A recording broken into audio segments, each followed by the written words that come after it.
At my 45th wedding anniversary party, my wife stood on stage, announced she was divorcing me, and called me a parasite, while my children cheered and applauded under the gaze of 200 guests.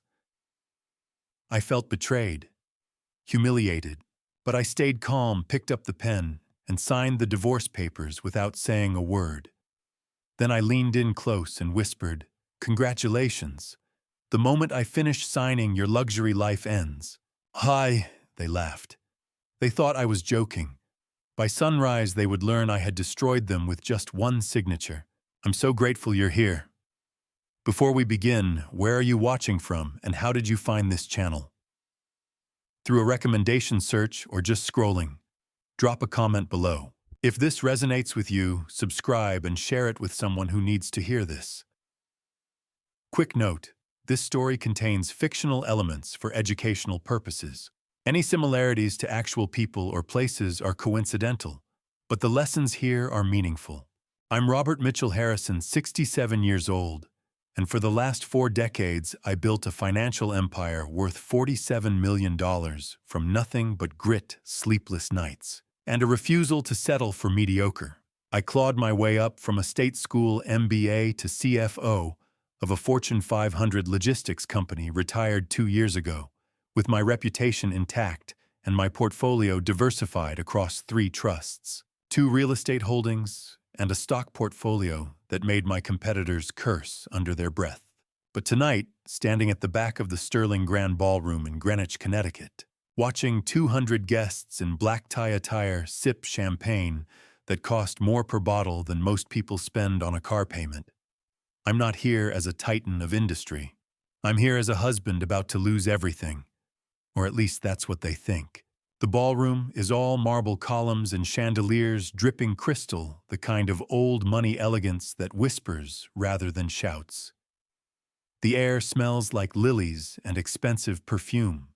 A jazz quartet plays something soft and forgettable in the corner. Waiters glide between tables carrying trays of hors d'oeuvres I can't name but paid for. 45 years ago, Diana and I stood in a courthouse in New Haven and promised each other forever. Tonight, she's about to rewrite that contract in front of everyone we know. She's at the microphone now, my wife of 45 years, 64 years old, and still beautiful in the way that money and maintenance can preserve. Her dress is silver shimmering under the lights, probably cost 5 figures. Her hair is swept up diamonds at her throat, and wrists the same ones I bought her for our 30th anniversary. She's smiling, and the crowd quiets, expecting a toast. Some sentimental reflection on nearly half a century together. I know better.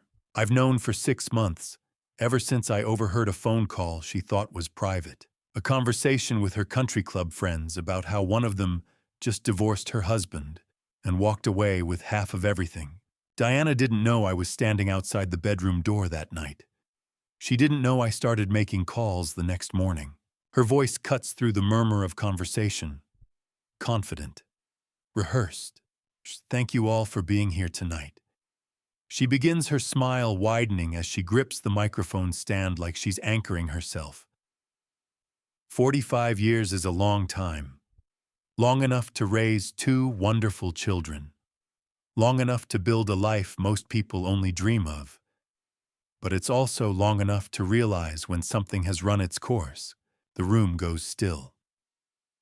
Someone's fork clinks against china, then silence. I see heads turning, confusion rippling through the crowd like a stone dropped in water. Diana doesn't falter. She lifts her chin and keeps going. I've sacrificed a great deal for this marriage, she says, and her voice catches just enough to sound sincere. I gave up my career in architecture to raise Marcus and Vanessa. I gave up my dreams so Robert could chase his. And for 45 years, I stood beside him, smiled at his colleagues, hosted his dinners, played the role of the perfect wife. But tonight I'm done playing. She reaches into a small silver clutch and pulls out an envelope. My chest tightens, not with fear, but with something colder. Anticipation.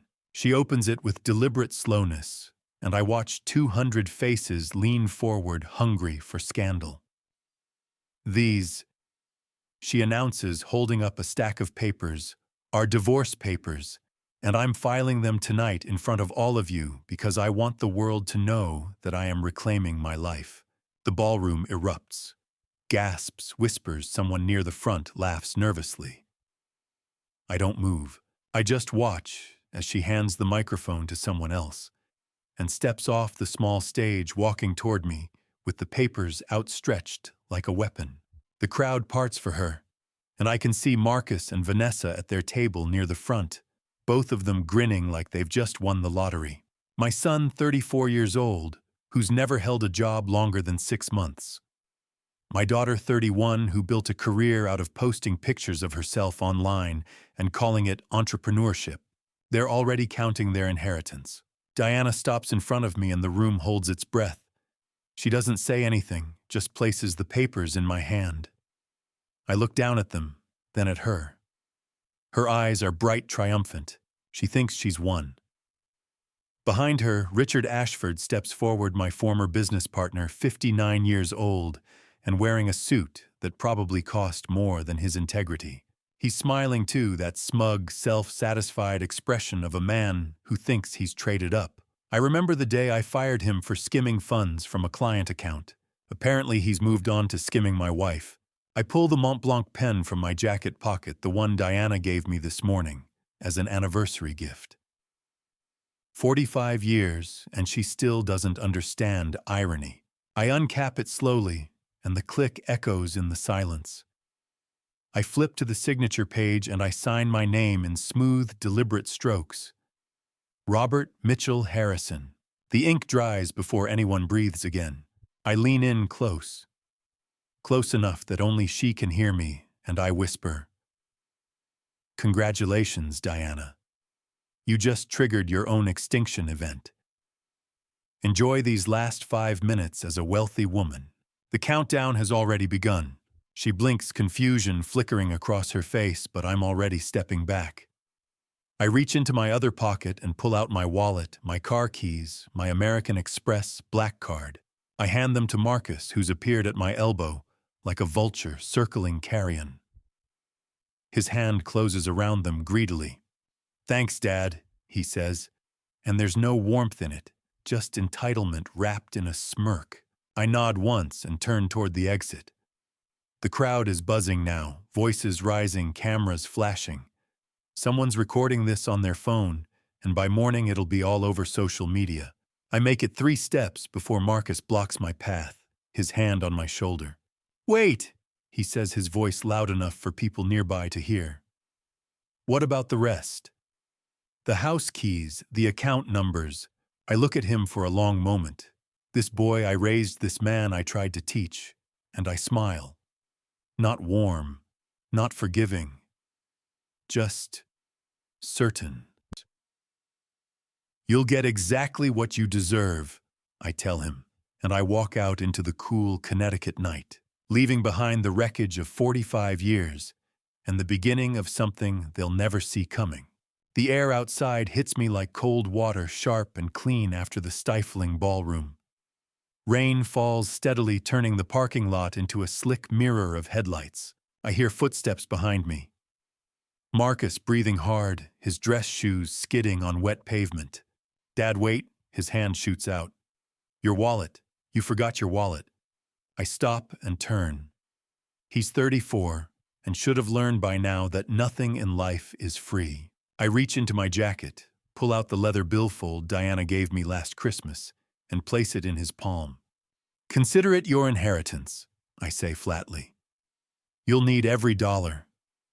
I'm already walking toward the black Lincoln Town car, idling near the lot's edge. Samuel Miller is behind the wheel, 72, and sharp as the day I met him 30 years ago. He leans over and pushes the passenger door open. I slide in, and the door shuts with a solid thunk, cutting off the rain and distant voices. Samuel shifts into drive without a word. The windshield wipers beat steadily, dashboard glowing soft blue. We're halfway to the highway before he speaks. "That went about as expected," Samuel says, voice low and measured. "I'm better," I reply. She played it exactly like we thought. Public humiliation, Richard standing there like a prize. She handed me everything I needed. Samuel reaches into the center console, pulling out a slim iPad. He hands it to me without taking his eyes off the road. I power it on. The screen shows a dashboard I designed 6 months ago with Samuel's help and a forensic accountant who owed me a favor. It's a protocol, Scorched Earth. Samuel says, "You sure you want to activate tonight?" At the top, a countdown timer reads 13 minutes. Below it, 3 categories: credit, vehicles, property. Each shows green. In 13 minutes, they'll all turn red. Explain it to me one more time, I say. Samuel merges onto Interstate 95, heading south toward Manhattan. Rain drums against the roof. And everything they think they own, the Greenwich house, the cars, credit cards, bank accounts, it's all held in the Harrison Legacy Preservation Trust. You established it 19 years ago. You're sole trustee. Diana, Marcus, and Vanessa are beneficiaries, but their access is governed by the trust's terms. And those terms, each beneficiary gets $85,000 annually for reasonable living expenses.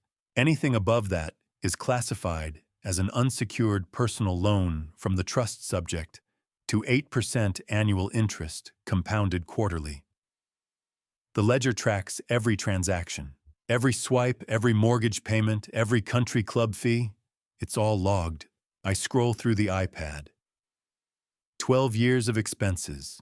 Diana's spending alone totals over $4 million. Marcus has burned through nearly $2 million on failed ventures and leased luxury cars. Vanessa's content creation career has cost just over $1 million. Combined, they've exceeded their allocation by more than $4 million. Add interest, and the debt climbs to $6.8 million. And they have no idea, I say quietly. None. Samuel confirms. Every statement was mailed to Greenwich. Diana never opened them. She just filed them away. Marcus and Vanessa never asked to see a single one. The timer ticks down to 11 minutes. I tap the categories, expanding each one. At midnight, every credit card linked to the trust will be deactivated. At 7 in the morning, repo companies will reclaim the vehicles. At 6:00, sheriff will serve an eviction notice at the Greenwich house. 48 hours to vacate. All legal, airtight, irreversible. What about Richard? Samuel asks. He's not in the trust. Not my problem. But he called you this afternoon asking if Diana has any assets in her name, didn't he? Samuel's mouth twitches into something close to a smile. He did. I told him the truth.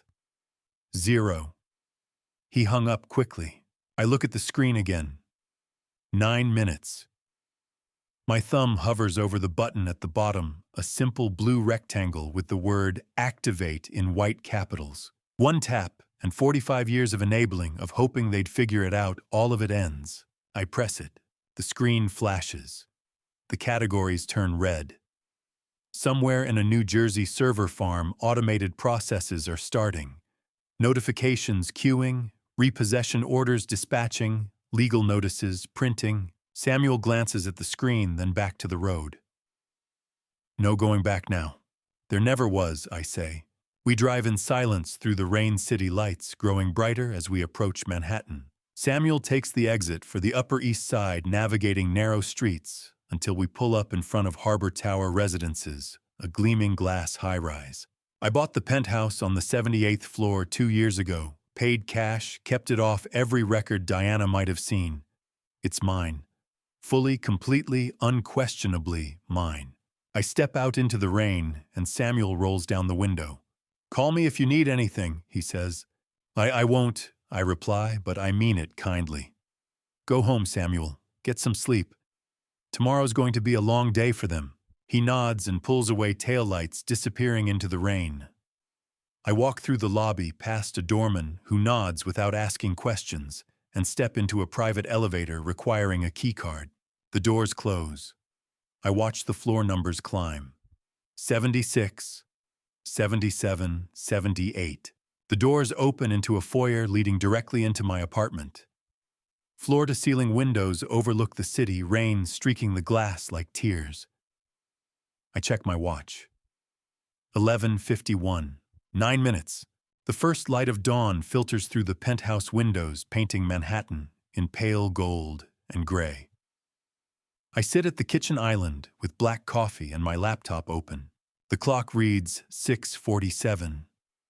I haven't slept, not because I couldn't, but because I didn't want to miss this. The laptop displays a grid of camera feeds showing different angles of the Greenwich estate. I installed the security system 5 years ago, top-of-the-line equipment with cloud storage. Diana never paid attention to it. She thought it was just another expense she didn't have to think about. I rewind the footage to 6:15 and press play. The first tow truck arrives as the sun breaks over the tree line, a massive flatbed with yellow lights flashing. It backs into the circular driveway with precision.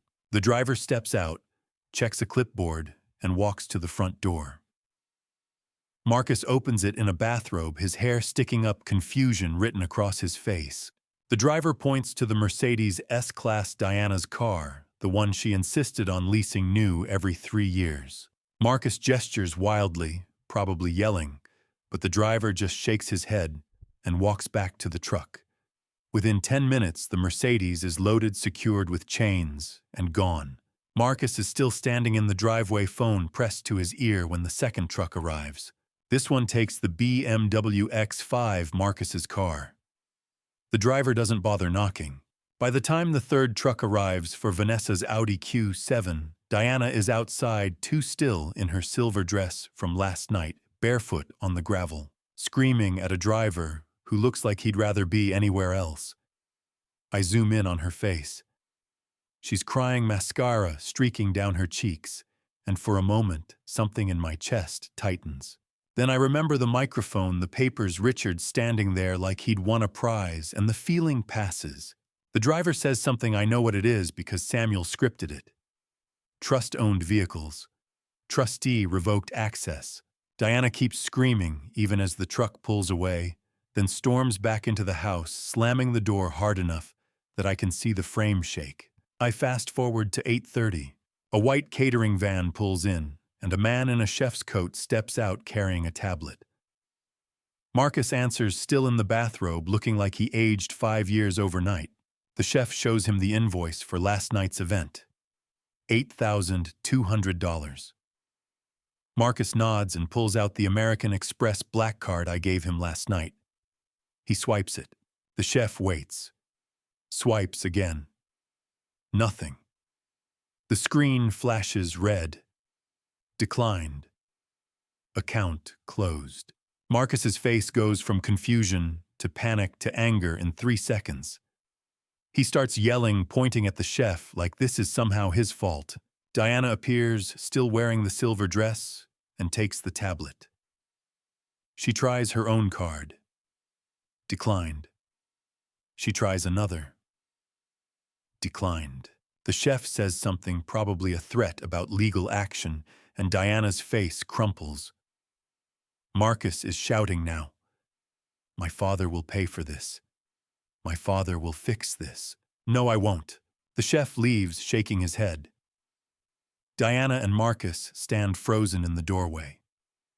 Vanessa appears behind them, and the three of them just stare at each other. At 10:15, a sheriff's cruiser pulls in. Sheriff Thomas steps out, walks to the door, and when Marcus opens it, hands over a document. I can see Marcus reading it, his lips moving, then looking up at the sheriff, like he's waiting for a punchline. The sheriff points to a line on the paper and walks back to his car. He doesn't speed away. He just drives off like this is routine. Diana grabs the paper from Marcus and reads it herself. 48-hour eviction notice. Property owned by Harrison Legacy Preservation Trust. Occupants must vacate by Tuesday, 10:15 in the morning.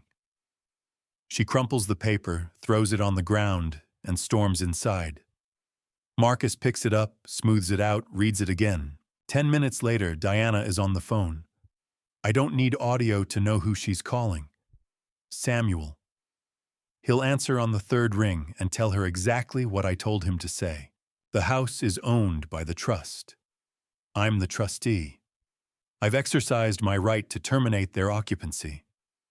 All legal, all documented, all irreversible. I watch as Diana's face goes pale, her mouth moving silently, and then she hangs up.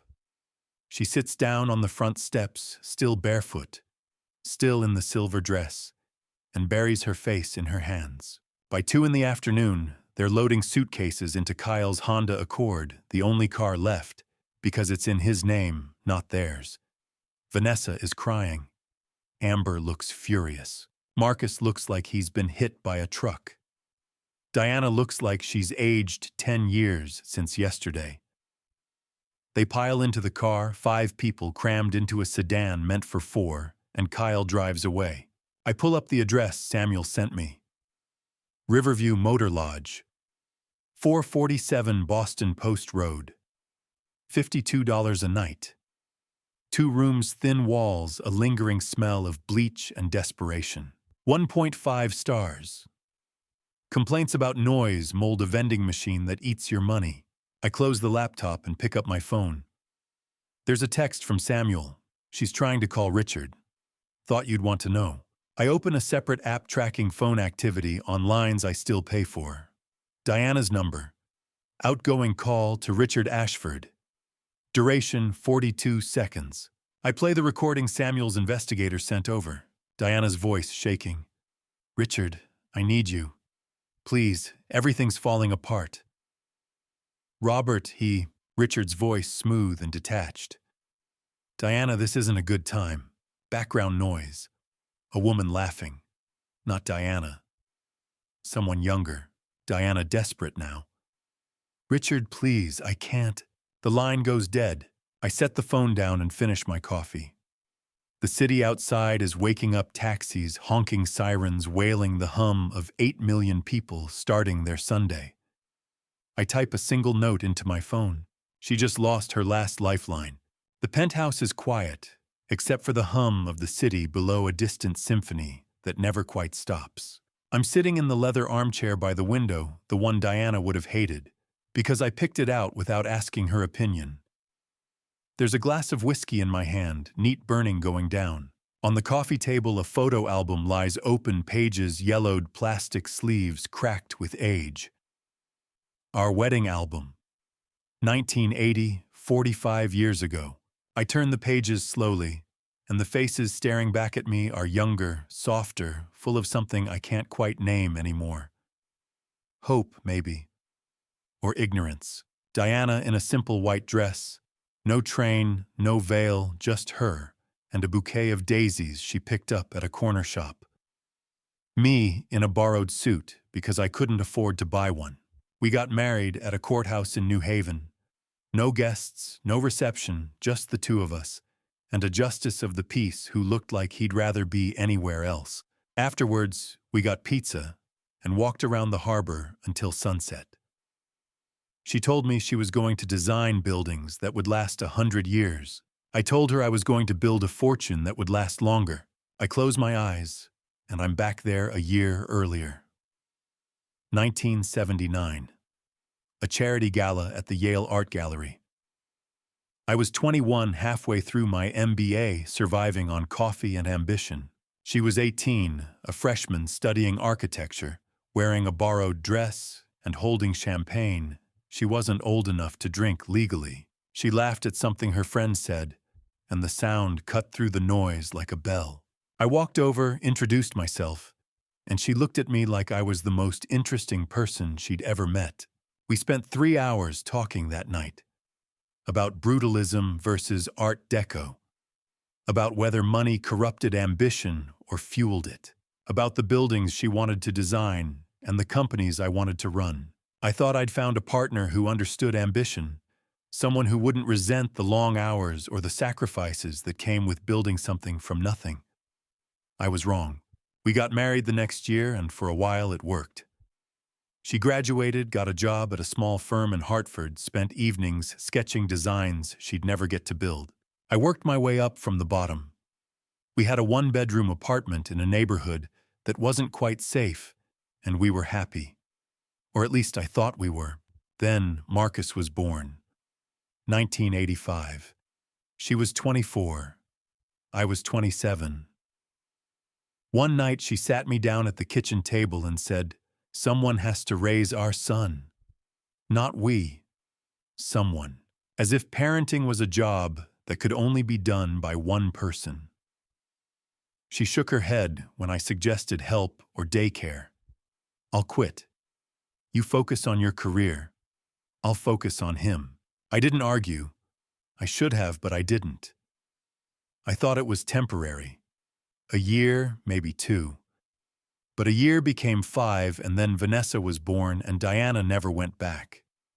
She stopped sketching, stopped talking about buildings, started talking about PTA meetings and country club memberships and why we needed a bigger house. She'd use that choice as a weapon for the next 40 years. Every argument, every disagreement. "I sacrificed my career for you.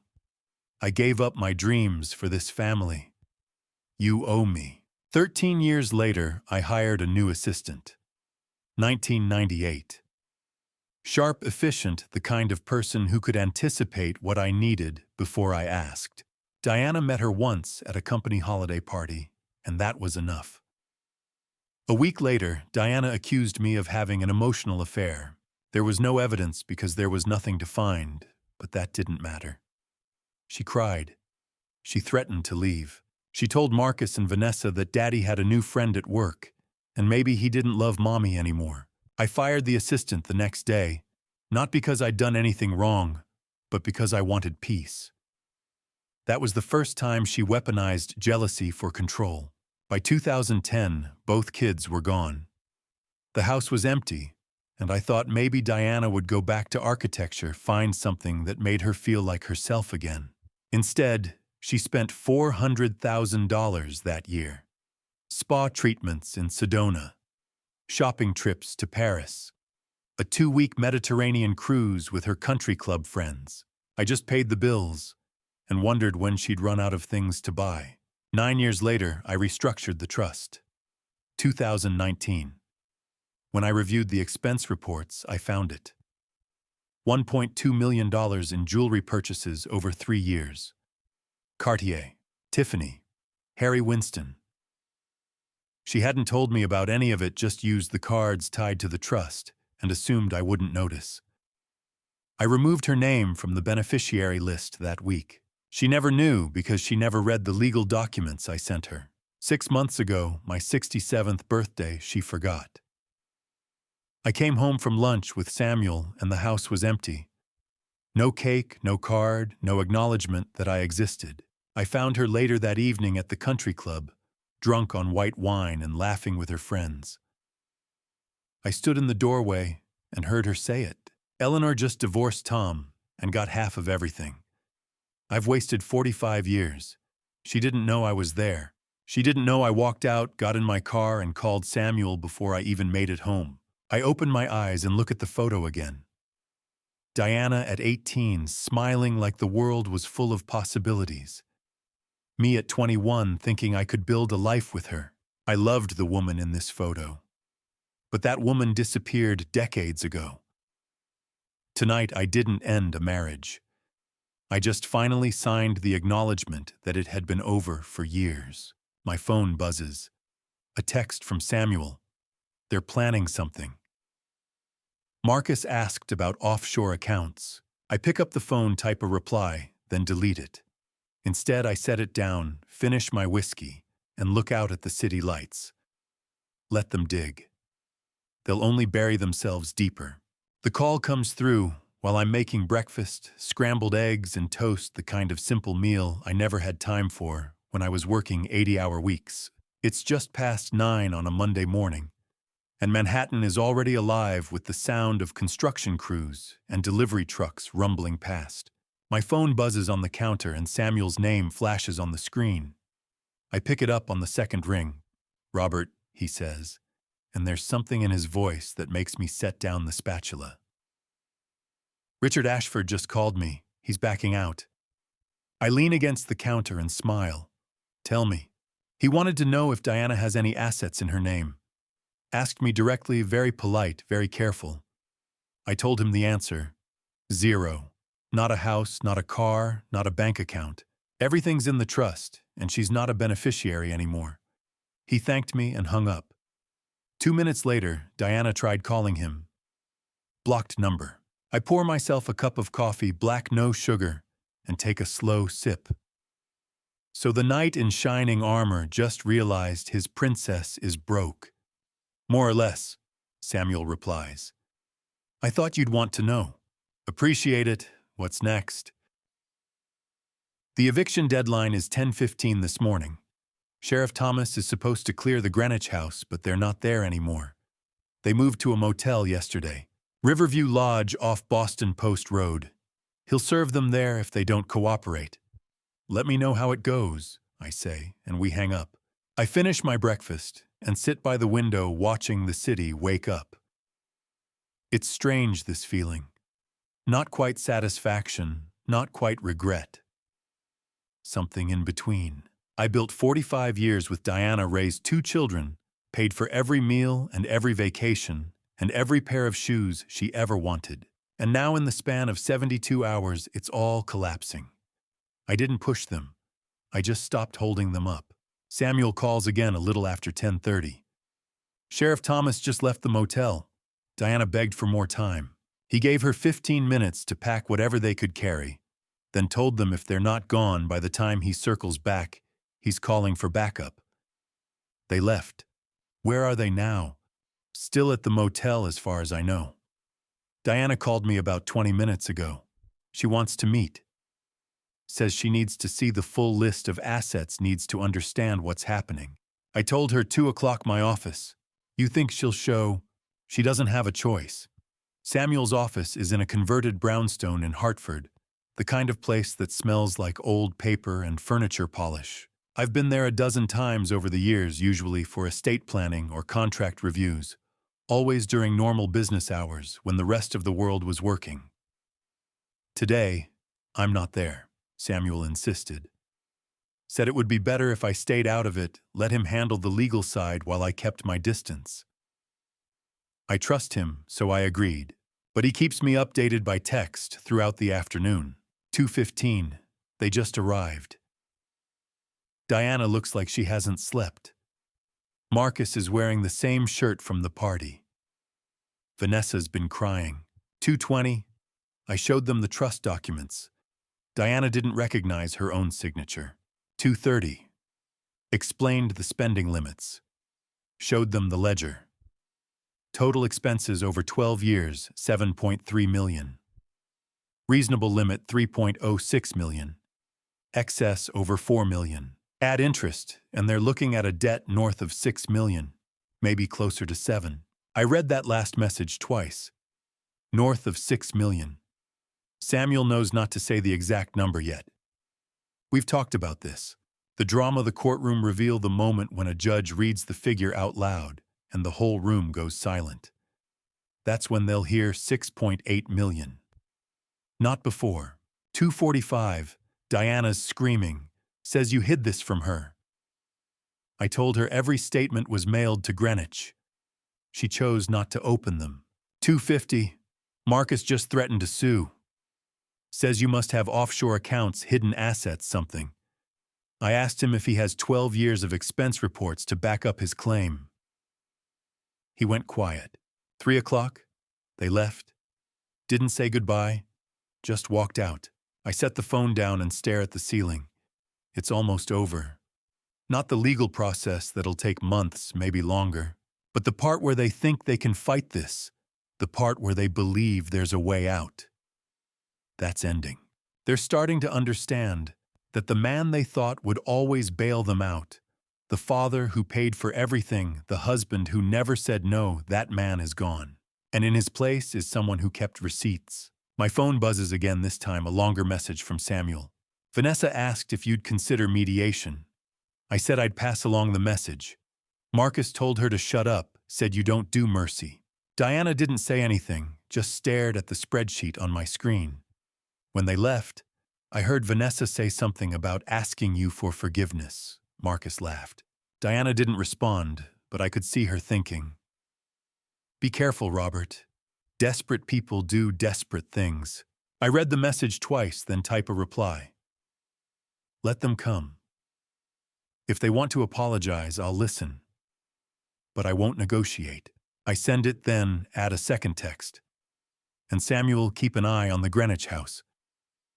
If they try to go back, if they try to take anything that's not theirs, I want to know immediately. His response is instant. Already on it. Security systems still active. Any breach and you'll get an alert. I put the phone down and walk to the window. The sun is setting over the Hudson, painting the sky in shades of orange and pink. Somewhere across the city, in a motel room that smells like bleach and stale cigarettes, my family is deciding what to do next. Vanessa wants mercy. Marcus wants revenge. And Diana's quiet, which means she's planning something. I know her well enough to recognize the silence before the storm. Let them plan. Let them scheme. I've spent 6 months preparing for every move they might make. They're playing checkers. I'm 3 moves ahead in chess. The coffee's still hot when my phone rings. 7:30 on a Tuesday morning, and I'm standing at the kitchen counter in the penthouse, looking out over a city that's already moving at full speed. Delivery trucks double parked on narrow streets. Taxis weaving through traffic. People in suits power walking toward subway stations, clutching paper cups and phones. Samuel's name flashes on the screen, and I answer before the second ring. Marcus just walked into a temp agency on Fairfield Avenue. He says no greeting, straight to business. Vanessa's at a pawn shop 2 blocks from the motel. Thought you'd want to know. I set the cup down and lean against the counter. They're scrambling. They're desperate, Samuel corrects. I've got someone keeping an eye on both of them. Want me to send updates? Just the highlights. I don't need a play-by-play. He hangs up, and I go back to my coffee. An hour later, my phone buzzes with a text. Marcus walked out of the temp agency after 5 minutes. No job. Then a second text. Vanessa left the pawn shop with cash. Looked like she'd been crying. Samuel calls again around 10. Got the details if you want them. Go ahead. Marcus asked for a management position. The woman at the desk told him they had dishwasher openings at $14 an hour. He said something about his qualifications, and she asked to see his resume. 34 years old, no college degree, work history that's mostly blank for the last 8 years. She told him the dishwasher job was still available if he changed his mind. He left without another word. I almost feel sorry for him. Almost. What about Vanessa? Pawn shop on Boston Post Road. She brought in a Cartier bracelet and a diamond ring. The bracelet was worth about $3,000, the ring maybe $4,800. Owner asked if they were financed. Vanessa didn't answer, just took the cash. $8,000 total. She was crying when she walked out. Financed, I repeat, and Samuel makes a sound that might be a laugh. Everything she owns was bought on credit cards tied to the trust. Technically, she just sold your property. Let it go, I say. 8,000 won't get her far. By noon, there's another update. Kyle Davidson, Vanessa's husband, filed for divorce. I'm not surprised. Kyle's a real estate agent in Fairfield County. The kind of guy who measures success by the size of his client list and the zip codes they live in. Vanessa was an asset when she had money and connections. Now she's a liability.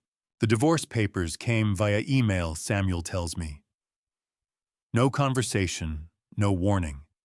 Just a PDF with a DocuSign request and a note that said he'd already retained counsel. Vanessa tried calling him. He blocked her number. Then she called me. I'm in the middle of reading the financial section when my phone rings and her name appears on the screen. I consider letting it go to voicemail, but curiosity wins. I answer without saying anything. No, this is your fault, she screams, and the sound is so loud I have to pull the phone away from my ear. Kyle left me. He said his clients are asking questions, said, I'm an embarrassment, and it's all because of you. I let her yell for another 10 seconds, then I hang up. No response, no explanation, just silence. She calls back immediately. I decline the call. She tries again. I turn off the ringer and set the phone face down on the counter. By evening, Samuel sends me a link. Audio file 42 minutes long recorded earlier that afternoon from the phone I gave Marcus 6 months ago. It's an old model, something I replaced when I upgraded, and I offered it to him when he said his screen was cracked. He took it without asking questions, never thought to check if it still had location tracking enabled. Technically, it's my phone. Legally, I'm allowed to monitor it. Samuel made sure of that. I plug in my headphones and press play. The first 20 minutes are useless. Marcus ordering food at a drive-thru, Vanessa crying in the background, Amber scrolling through job listings on her own phone and reading them out loud. Then the mood shifts. Vanessa goes quiet. Amber's voice drops to a whisper. "What if we just went back?" she says. "Back where?" Marcus sounds exhausted. The house. Your dad's house. The one in Greenwich. He's not there, right? He's in Manhattan. And everything we need is still there. Jewelry, art, the safe in his office. Marcus doesn't respond right away, and I can hear him breathing, thinking. Finally, he says, "The security system. Cameras everywhere. He'd know the second we stepped on the property." Amber's laugh is soft, almost conspiratorial. "Your dad keeps everything in that house. He always has. And the security code hasn't changed in 10 years. I know, because I used to babysit your mom's jewelry box when she went on those trips with her friends. Remember, she'd give me the code, tell me to check on it while she was gone. 4729. There's a long pause. Then Marcus says, "How do you remember that?" "Because it's your birthday, April 7th, 91. Kinda hard to forget." Another pause, longer this time. I can picture him sitting on the edge of a motel bed, staring at the stained carpet, weighing his options. Desperate people do desperate things. Samuel's words from yesterday echo in my head. "If Dad won't give us what's ours." Marcus says slowly, "We'll take it." I stop the recording and pull out the headphones. The penthouse is quiet except for the hum of the refrigerator and the distant sound of sirens somewhere far below. I walk to the window and look out at the city lights, at the grid of streets and buildings stretching toward the horizon. He's going to hand me the last piece I need. I don't call Samuel. I don't send a warning. I just open my laptop and check the security system for the Greenwich house. Cameras active, motion sensors armed, silent alarm linked directly to my phone and the local precinct. If Marcus sets foot on that property, if he so much as touches the front door, I'll know. And so will the authorities. Let him come. Let him make the choice. I've given them every opportunity to walk away, to accept the consequences, to start over with what little they have left. But if Marcus wants to add breaking and entering to the list, I won't stop him. I'll just make sure there's a record of it. I close the laptop and pour myself another cup of coffee. Tomorrow's going to be interesting. The alarm cuts through the silence like a knife. 2:15 in the morning, and I'm jolted awake by my phone buzzing on the nightstand. Security alert. Front door, intrusion detected. 2:17 a.m. I'm out of bed before I'm fully awake, crossing the bedroom to the desk where my laptop sits. I flip it open, and the screen shows a grid of camera feeds from the Greenwich house. 4 angles. The motion sensors have highlighted the front door feed in red, and I tap it to expand. 2 figures, both wearing dark hoodies pulled low, both carrying flashlights that sweep across the foyer. I zoom in, and even with the hoods, I recognize them. Marcus, Amber. They're moving fast, heading straight for the office at the back of the house. The same office where I kept the safe bolted to the floor behind a bookshelf that slides to the side. I watch as Marcus pushes the bookshelf open.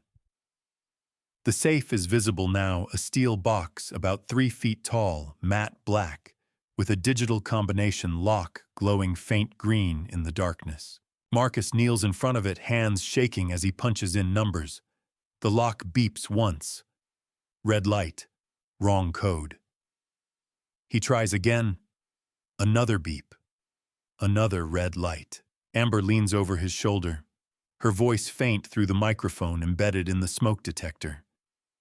I turn up the volume and hear her say, "Try your birthday." Marcus types in a sequence. 040791. April 7th, 1991. The day he was born. The lock beeps 3 times. Red light. Still wrong. He sits back, shoulders slumping. Amber pulls something from her bag. A hammer. Small with a rubber grip. She holds it up. "We don't need the code. Just break the damn thing open." Marcus hesitates, and for a moment I think he might stop. Might walk away, might realize how far this has gone. But then he takes the hammer and raises it over his head. That's when I pick up my phone and dial 911. The dispatcher answers on the second ring. 911, what's your emergency? This is Robert Harrison. I'm calling to report a break-in at my property. 447 Meadowbrook Lane, Greenwich. 2 intruders currently in the home office attempting to breach a safe containing an $85,000 Patek Philippe watch and legal documents. I'm monitoring them via security cameras. I am not on the premises. Are the intruders armed, sir? They have tools, a flashlight and a hammer. I don't see anything else. Units are on the way. Stay on the line with me, Mr. Harrison. I keep the phone pressed to my ear while I watch the screen. Marcus swings the hammer at the safe's keypad. The first hit does nothing. The second cracks the plastic casing. The third shatters it completely, and sparks fly. Amber jumps back, and Marcus drops the hammer, shaking his hand like he's been shocked. Maybe he has. I installed the safe with a secondary defense system, a low-voltage charge, that activates if the keypad is damaged. Nothing dangerous, just enough to sting. Officers are approximately 4 minutes out. Are the intruders still inside? Yes, still in the office. Marcus and Amber are arguing now, voices rising. I can't make out the words, but the body language is clear. Amber pointing at the door. Marcus shaking his head, then nodding, then grabbing the hammer again. He's about to take another swing when the front door camera flashes blue and red. Sirens. The police are here. Marcus freezes. Amber drops her flashlight and runs heading for the back door. Marcus follows, but he's slow or clumsy, tripping over the edge of the rug. By the time he reaches the back door, officers are already there, hands on their belts, voices loud and commanding. I watch as Marcus and Amber stop, hands going up, and within seconds, they're turned around, hands secured behind their backs, led out toward the driveway. The dispatcher is still on the line. Mr. Harrison, officers have secured the scene. They're asking if you want to press charges. Absolutely, I say without hesitation. Maximum penalty. I want them prosecuted to the fullest extent of the law. I'd understood. An officer will contact you shortly to take a statement. Are you able to come to the property? I'll be there within the hour. I hang up and close the laptop. The penthouse is silent again, but my heart is pounding, adrenaline coursing through me. I get dressed, pull on a jacket, grab my keys. By the time I'm in the car and heading north on the highway, the sun is starting to rise. My phone rings just before 4. A number I recognize. The county jail. I answer, and Marcus's voice comes through cracked and desperate. Dad, I'm sorry. I didn't mean... You broke into my home, I say, cutting him off. You tried to take something that doesn't belong to you. That's not a mistake, Marcus. That's a felony. Dad, please, I hang up, block the number, set the phone in the cup holder and keep driving. By 8 in the morning, the news breaks. Amber's lawyer releases a statement. She was coerced. She's cooperating with authorities. She's filing for divorce. The charges against Marcus are laid out in black and white. Residential burglary Class B felony 3 to 10 years. Attempted grand larceny Class D felony 1 to 5 years. Bail set at $50,000. Diana posts it. Calls in a favor from Eleanor, the same woman who planted the seed 6 months ago about taking half of everything in a divorce. Eleanor loans Diana the $50,000, and by late afternoon, Marcus is released. He goes back to the motel, and the first thing Diana does when he walks through the door is let her hand connect sharply with his cheek. Samuel calls me just after 6. It's done. Marcus has a felony arrest on his record. Even if he pleads down, even if he avoids prison time, the trust terms are clear. Any beneficiary convicted of a felony is automatically disqualified from future distributions. I lean back in my chair and look out at the city, at the lights beginning to flicker on as the sun sets. One down, I say quietly. Samuel doesn't ask what I mean. He doesn't need to. Milo Marcelo, hold on before we move forward with this family story. I want to make sure you're still here. Drop a 1 if you're Team Robert, or a 2 if you think Marcus deserves a second chance.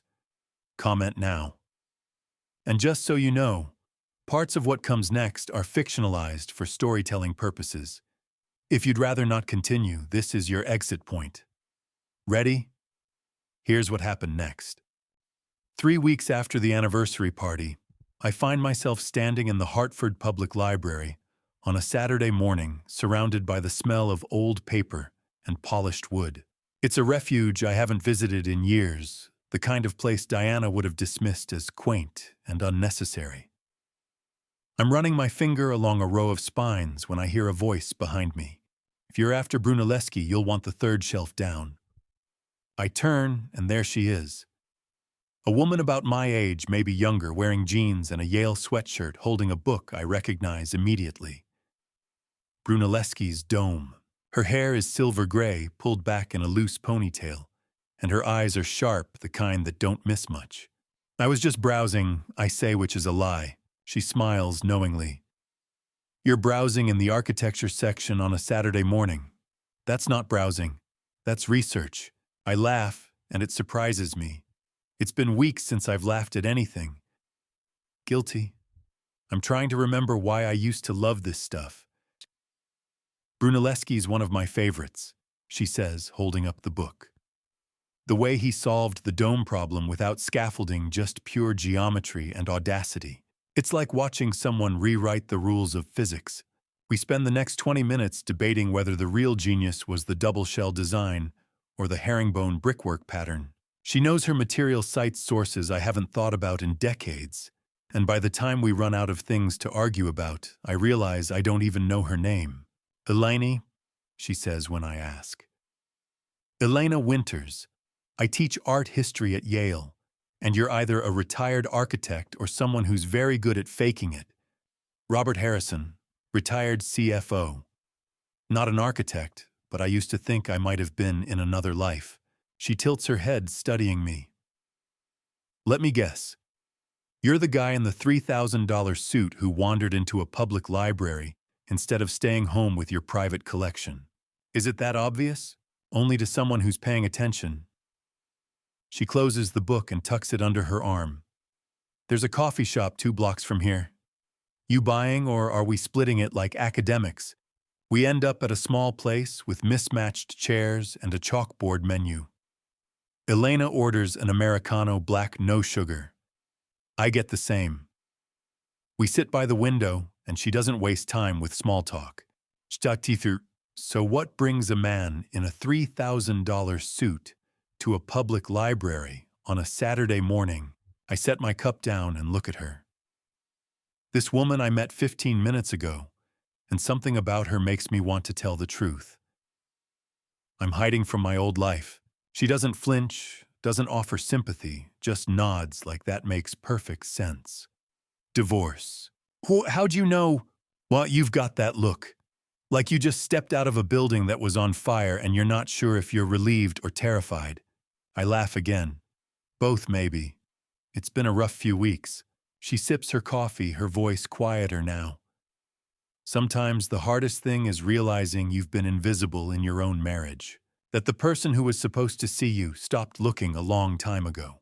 I stare at her, and for the first time in 20 years, I feel like someone understands. Not Samuel, who's been my lawyer and my friend, but never lived through this. Not my colleagues who saw the polished version of my life and assumed everything was fine. Elena gets it, and she didn't even need the full story. Thank you, I say, and I mean it. By the afternoon, we're at Lime Rock Park, a classic car show Elena says she goes to every year. The lot is full of vintage Porsches and Ferraris and Jaguars. I'm walking past a row of Corvettes when I see it. A 1971 Porsche 911T Targa British Racing Green, the paint so deep it looks like liquid. The top is down, the tan leather seats cracked just enough to show their age, and I stop in my tracks. You okay? Elena asks, and I realize I've been staring for a full minute. I wanted to buy this car in 1998, I say quietly. Exact model, exact color. I was at a dealership checkbook in hand, and Diana told me it was a midlife crisis, said I was being ridiculous that we didn't need another car. I left without it. Elena steps closer, looking at the Porsche, then at me.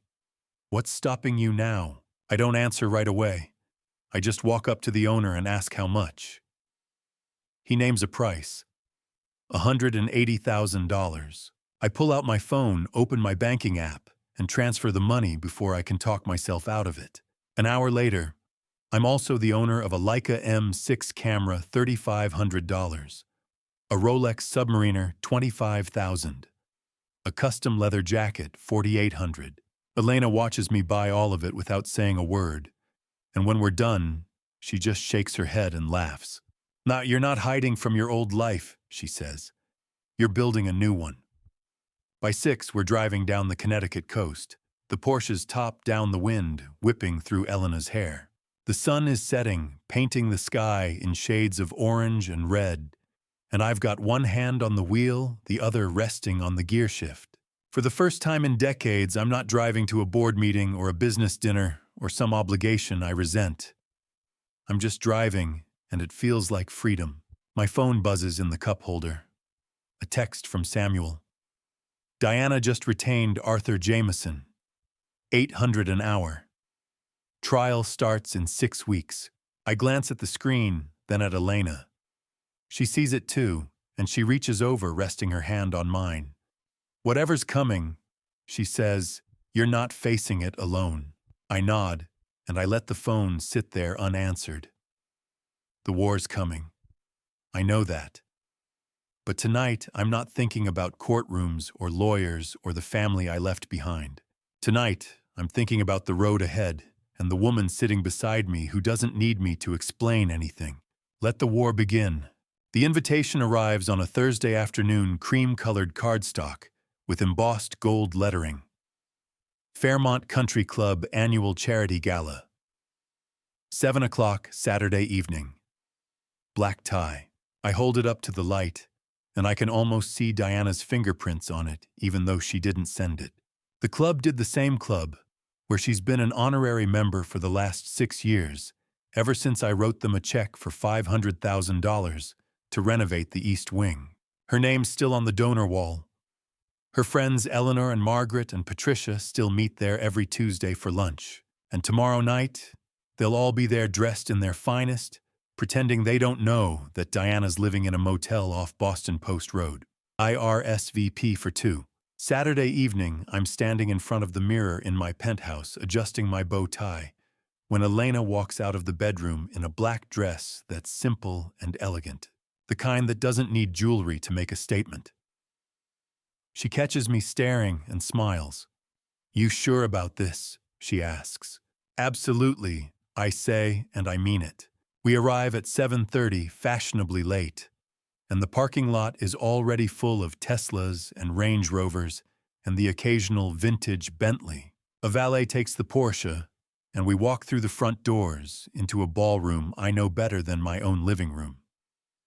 Crystal chandeliers, white tablecloths, a string quartet playing something by Vivaldi, and everywhere people I used to call friends, all of them turning to look as Elena and I step inside.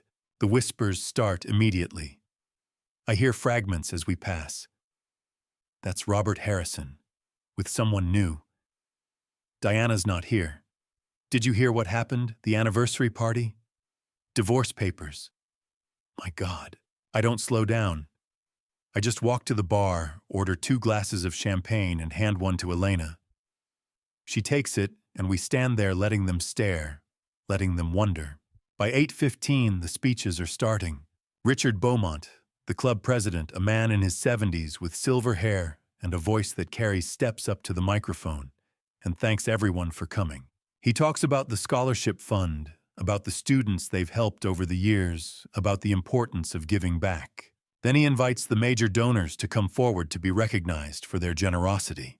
A few people stand walking toward the stage with practiced humility. I wait until they're all up there, clustered around Richard like a photo op, and then I set my glass down and walk forward. I don't wait for an invitation. I just step onto the stage, and Richard's face flickers with confusion before he recovers and hands me the microphone. "Good evening," I say, and the room goes quiet. Many of you know me as the man whose wife filed for divorce at our anniversary party a month ago. There's a ripple of nervous laughter, a few gasps, but I keep going. Tonight I'd like to announce a donation to the Fairmont Scholarship Fund, a cause my late mother championed for years. She believed that education was the one thing no one could ever take away from you. I think she was right. I pause, and the room is silent now. Everyone leaning forward, waiting. The amount is, let's call it symbolic. I reach into my jacket and pull out an envelope, the kind you'd use for a wedding invitation, and I hand it to Richard. He opens it slowly, his fingers fumbling with the flap, and when he pulls out the check, his face goes pale. He stares at it for a long moment, then looks at me, then back at the check. $6.8 million. He says, his voice barely above a whisper, and then louder into the microphone.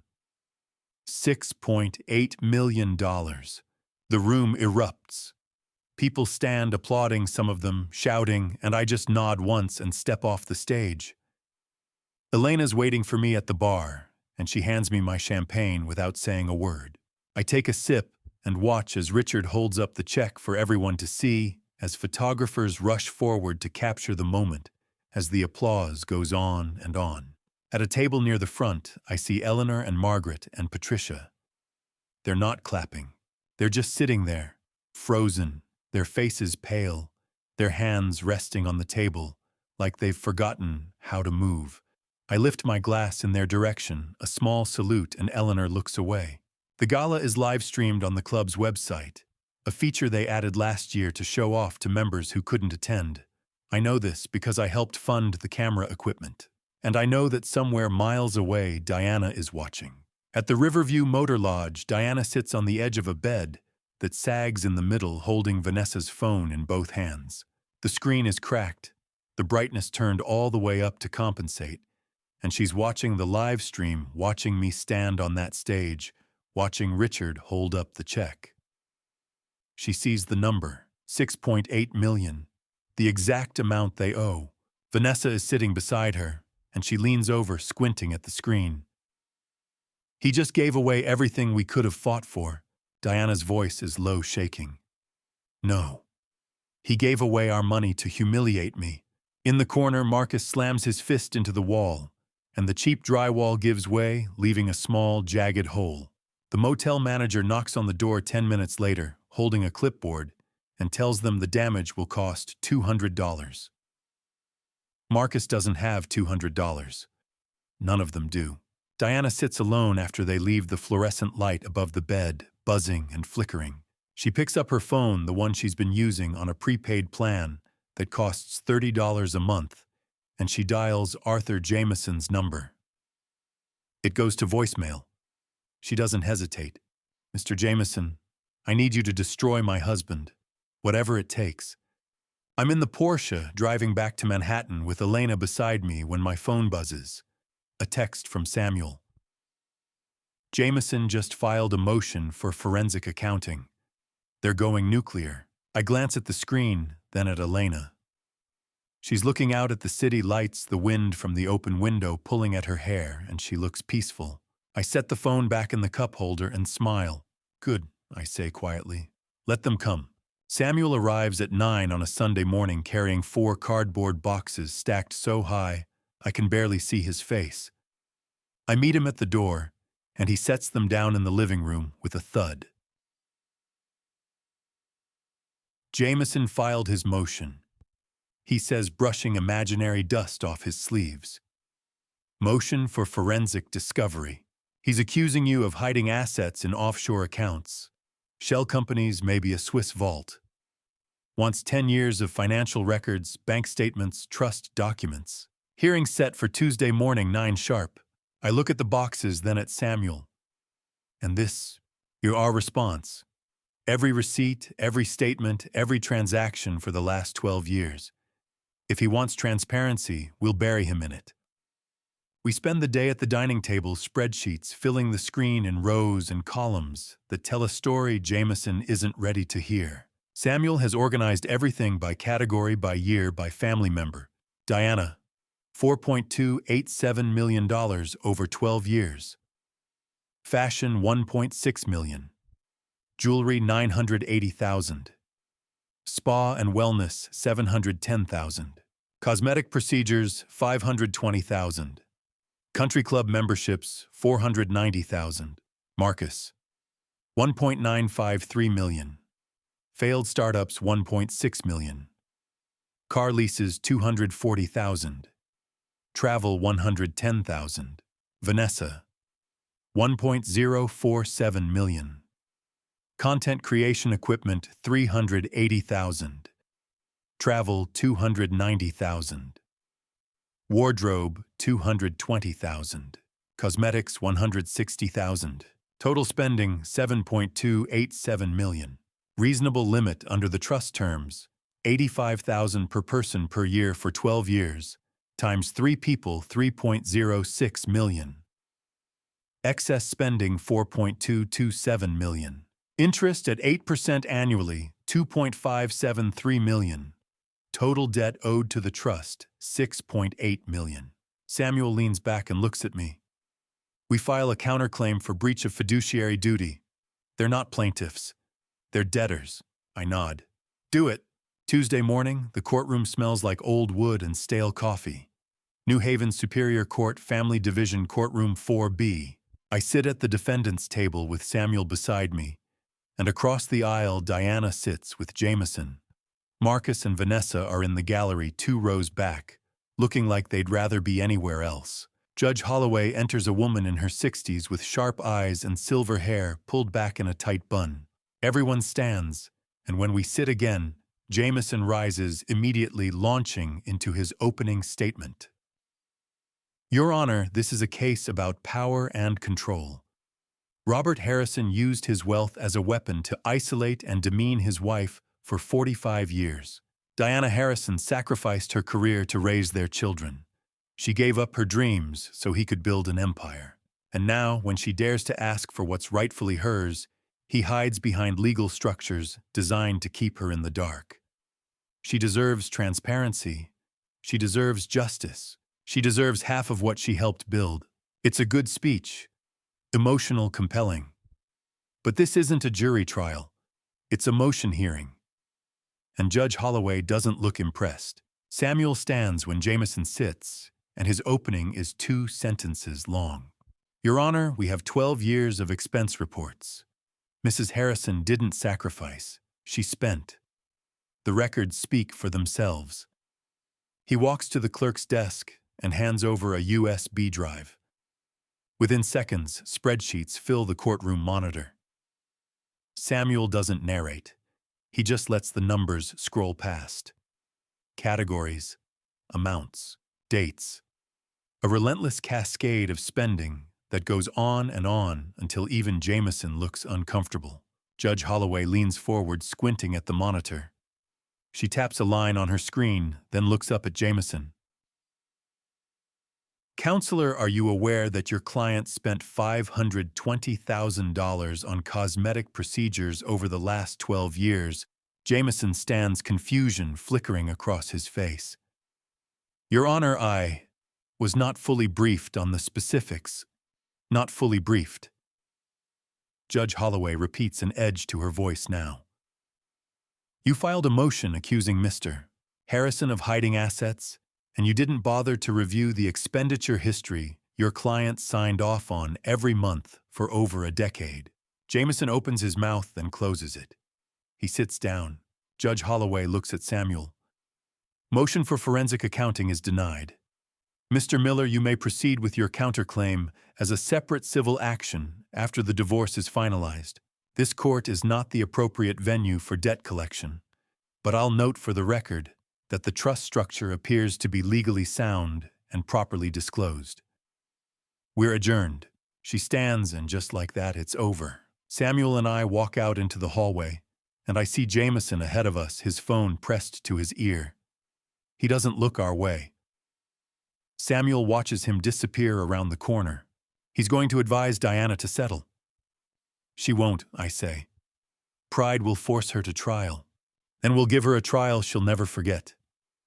We part ways in the parking lot, and I drive north into the hills. Elena's waiting for me at a park in Litchfield, sitting on a blanket under an oak tree with a basket of sandwiches and a thermos of coffee. The leaves are starting to turn gold and red against a sky so blue it hurts to look at. She hands me a sandwich, and we eat in silence for a while. Finally, she asks the question I've been avoiding. Do you ever feel guilty? I think about it. Really think about it. And then I answer. I feel sad, but not guilty. I gave them everything. A home, an education, opportunities most people never get, and they chose to waste it. I can't carry that for them anymore. Elena nods, and she doesn't push. She just rests her head on my shoulder, and we watch a family fly a kite on the far side of the field, the red dot climbing higher and higher against the sky. It's 11:47 on a Sunday night, and I'm sitting in the penthouse with a glass of water and a book I'm not really reading when my phone buzzes. A text from Samuel. They're meeting tonight. Motel room 12. Thought you'd want to know. I don't respond. I just set the phone down, but my mind is already at that motel in that cramped room, watching Diana orchestrate whatever desperate move she's planning next. At the Riverview Motor Lodge, Diana sits on the edge of a sagging bed, her hands folded in her lap, her face pale under fluorescent light. Marcus and Vanessa sit across from her in mismatched plastic chairs, and the air smells like stale cigarettes and cheap cleaning solution. Trial starts Monday. Diana says, her voice steady, controlled. Jameson says our only chance is to make the judge believe Robert was emotionally abusive and financially controlling, that he forced us into this situation, that we had no choice. Marcus shifts in his chair. What if I testify that Dad threatened me, that he forced me to invest in his friend's startup, and when it failed, he blamed me for everything? Diana nods, leaning forward. Yes, exactly. And I'll say he forced me to quit my job, that he used money as control, that he withheld affection and approval unless I did exactly what he wanted. Vanessa looks down at her hands. But that's not what happened. Dad never forced anyone to do anything. Diana's voice sharpens. The truth doesn't matter, Vanessa. Survival does. If we don't give Jameson something to work with, we lose everything. Again. They spend the next hour writing it out. Scripted testimony line by line designed to paint me as a monster. Marcus writes, Dad said if I didn't invest in his friend's startup, he'd cut me off. When it failed, he blamed me. He said I was worthless if I couldn't turn a profit. Vanessa writes, Dad monitored my social media. He threatened to stop my allowance if I posted anything he didn't approve of. I felt like I was being watched all the time. Diana writes Robert withheld affection and money as punishment. He made me feel like I had to earn his approval every single day. I stayed because I feared losing my children. By 1:15 in the morning, they have their story. Diana reads it out loud, and Marcus listens with his head-down hands gripping the edges of the notepad. When she's done, she looks at him. Can you do this? Marcus doesn't answer right away. He just stares at the paper, and then something shifts. A memory, maybe. He was 16, sitting in my home office, and I was teaching him how to read a financial statement. He kept getting frustrated, and I remember sitting beside him, not across from him, walking him through it line by line. Assets, liabilities, cash flow, revenue. I didn't yell. I didn't threaten. I just taught him. And when he finally got it, when the numbers clicked into place and he looked up at me with pride in his eyes, I told him, "I'm not giving you money, son. I'm giving you tools. What you build with them is up to you." He tears the paper in half. "I can't do this," he says, and his voice cracks. Diana stands her face, flushing red. "You owe me. I gave up everything for you. And you're going to throw it away because you suddenly grew a conscience." Marcus looks at her, and for the first time in weeks, he looks sure of himself. "I owe Dad an apology. Not a lie." Diana slaps the table and the sound echoes. Vanessa flinches. Marcus doesn't move. "Get out!" Diana says, her voice cold. "If you won't help, then get out." Marcus stands, walks to the door and steps outside into the parking lot. It's cold, the kind of October night where your breath fogs in front of you. He pulls out his phone, scrolls through his contacts, and stops at my number. The personal one, the one I gave him when he was 18, and said to use it only if he really needed me. He presses call. I'm still awake when the phone rings, and I see his name on the screen. For a moment, I consider letting it go to voicemail, but something stops me. I answer on the third ring. "Marcus, it's 2 a.m. There's a pause, and then I hear him take a shaky breath. "Dad, I'm sorry." His voice is thick, choked. "For everything. The break-in, the lying, the wasting, all of it. I don't expect you to forgive me. I don't even know if I deserve forgiveness. I needed you to know." I sit in the dark, the phone pressed to my ear, and I don't say anything for 10 seconds. I just let the silence sit there heavy and real. Finally, I speak. "Thank you for calling." That's all I say, and then I hang up. Marcus stands in the parking lot for a long time after that, staring at the phone in his hand, the wind cutting through his jacket. He thinks it's not enough, but it's a start. The next morning, I'm standing in front of the mirror in my penthouse, tying a navy blue Hermes tie, the one Diana bought me 5 years ago for our 40th anniversary. Samuel is sitting on the couch behind me, his briefcase open on the coffee table. "Marcus called you last night," he says. It's not a question. I nod, adjusting the knot. "He did. Will it change anything?" I look at my reflection at the man I've become over the last month, and I answer honestly. No. But it's a start. I pick up my leather briefcase, the one I've carried to 1,000 meetings, and walk toward the door. Samuel follows. As I step into the hallway, I think about the courtroom waiting for me, about the final chapter of a story that's been 45 years in the making. Today I close the book. Tomorrow I start writing a new one. I arrived at New Haven Superior Court 20 minutes early, walked past the marble columns of the Family Division Wing, and found room 4B already filling with observers. Samuel sat at the defense table arranging 3 bankers' boxes of receipts. Across the aisle, Arthur Jameson smoothed his silk tie and whispered to Diana, who wore a cream Chanel suit I'd bought her 4 Christmases ago. Marcus and Vanessa sat behind their mother, Vanessa, scrolling her phone, Marcus staring at the floor.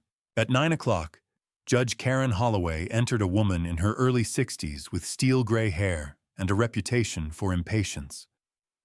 The bailiff called the room to order. Jameson stood, buttoned his jacket, and launched into an opening that belonged in a movie, not a courtroom. "Your Honor, this is a story about a man who weaponized wealth to isolate his wife, to silence his children, and to rewrite 45 years of marriage as a business transaction. Diana Harrison sacrificed her career, her identity, her autonomy. She gave everything. Robert Harrison gave nothing but a checkbook and conditions." He gestured toward Diana, who dabbed her eyes with a tissue. A few spectators murmured. I kept my face blank. Jameson continued for another 8 minutes, painting me as a puppet master and Diana as a marionette with severed strings. When Samuel rose, he didn't raise his voice. He walked to the center of the room, adjusted his reading glasses, and said, "Your Honor, I'll be brief. Mrs. Harrison didn't sacrifice. She spent. Mr. Marcus Harrison didn't build. He burned. Ms. Vanessa Harrison didn't create.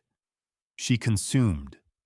Over 12 years, this family spent $7.3 million. The trust allowed $3 million. They exceeded the limit by $4.2 million. Add interest at 8% per year compounded quarterly, and the debt today is $6.8 million. He opened the first banker's box, pulled out a bound ledger, and held it up. Every receipt, every invoice, every statement is here. Your Honor, the defense asks that you examine the facts, not the theater. Jameson objected twice. Judge Holloway overruled both times. At 10 o'clock, Diana took the stand. She recited her script beautifully. She spoke of quitting her architecture job in 1985 to raise Marcus, of feeling invisible, of watching me build an empire while she folded laundry. Her voice cracked twice. Jameson nodded encouragement from his seat. Samuel's cross-examination was surgical. He asked, "Mrs. Harrison, did your husband physically prevent you from working?" Diana hesitated. "No, but..." "Yes or no, Mrs. Harrison?" "No." "Did he forbid you from returning to architecture after your children were grown?" "He didn't support." "Yes or no?" "No." "Did he cut off your credit cards before filing for divorce?" "Say, Deacon." "No." "Did he ever refuse to pay a bill you submitted?" "So too." Diana's jaw tightened. "No." Samuel returned to his table. Jameson tried redirect, but the damage was done. After the lunch recess, Vanessa took the stand. She wore a navy dress and spoke softly, describing how I'd controlled her social media presence, demanded she delete posts, and threatened to withhold funds if she didn't comply. Jameson asked her to elaborate. Vanessa claimed I'd called her work frivolous and her lifestyle wasteful. Samuel waited until Jameson sat down, then stood and asked a single question. "Ms. Harrison, how much did your father provide you each month as an allowance?" Vanessa blinked. I'm not sure." Samuel opened a folder and read from a statement. "According to trust records, you received $10,000 per month from January 2013 through August 2025. Does that sound correct?" Vanessa's face flushed. "Yes, $10,000 a month. $120,000 a year. For 12 years. And you're testifying that your father was financially abusive." Vanessa looked at her mother. Diana's expression didn't change. "No further questions," Samuel said. By 3 o'clock in the afternoon, Marcus still sat in the hallway outside the courtroom. Judge Holloway asked if the plaintiff intended to call him. Jameson stood, glanced at Diana, and said, "Your Honor, we've reconsidered. Mr. Marcus Harrison will not testify." The judge nodded. "Then we'll adjourn until 9 tomorrow morning." I watched Diana lean over and whisper something sharp to Marcus through the glass door. He didn't look at her. At 4 o'clock, I sat in a coffee shop 2 blocks from the courthouse. Samuel joined me, ordered an espresso, and said, "Jameson's rattled. He didn't expect Marcus to bail." I stirred my black coffee. Diana won't let this end quietly. Samuel's phone buzzed. He glanced at the screen, frowned, and showed it to me. A text from an unknown number: "Tell Mr. Harrison I'd like to see him. To apologize. Please." I read it twice. "She wants to meet." "Diana called my office an hour ago. Asked for your address. I told her I'd pass along the message." I thought about it for 30 seconds, then said, "Give her the address. Tomorrow night, 9:30. Samuel raised an eyebrow. "You sure? She's planning something. I want to see what it is." That evening, I returned to my apartment on the 78th floor of Harbor Tower. I poured a glass of Macallan, sat by the window, and watched the lights of Manhattan flicker below. At 9:28, my phone buzzed with a notification from the security camera in the lobby. 3 figures stepped out of the elevator and walked toward my door. I opened the camera feed on my tablet. Diana stood in the center, flanked by Marcus and Vanessa. She held a bouquet of red roses. Marcus looked uncomfortable. Vanessa checked her phone. I set the glass down, leaned back in my chair, and said aloud, "They're here." Pause right here. Before Robert opens that door, I want to hear from you. Type "forgive" if you think this family story ends in reconciliation, or "revenge" if you believe the dad revenge continues. Comment now, so I know you're here. Also, a heads up, what happens next includes some fictional storytelling. If that's not your thing, feel free to stop watching. Otherwise, let's continue. At 9:35, I opened the door. Diana stood in the center, Marcus to her left, Vanessa to her right. Diana held a bouquet of red roses wrapped in cellophane. She smiled, but her eyes were calculating. Marcus looked at the floor. Vanessa glanced past me into the apartment. I stepped aside. "Come in." They walked through the foyer and stopped. The penthouse stretched before them, 78th floor of Harbor Tower, 14-foot ceilings, floor-to-ceiling windows, framing the Hudson River and the lights of New Jersey beyond. The living room held white Italian leather, a walnut credenza, and a 75-inch Samsung on the wall. Calicotta marble covered the floors. Diana's smile faltered. Vanessa whispered, "How much does this place cost?" $12 million, I said. "Sit down." They moved to the sofa. Diana set the roses on the glass coffee table. Samuel emerged from the kitchen carrying a leather portfolio. He nodded at me and took the armchair opposite them. Marcus spoke first. "Dad, I'm sorry. For the break-in. For everything. You were right about the money. I wasted it." "I see that now." Vanessa nodded quickly. "Me too. I wasn't grateful.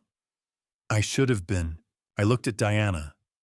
She took a breath, smoothed her skirt, and said, "Robert, I owe you an apology. I've been unfair. I've been cruel.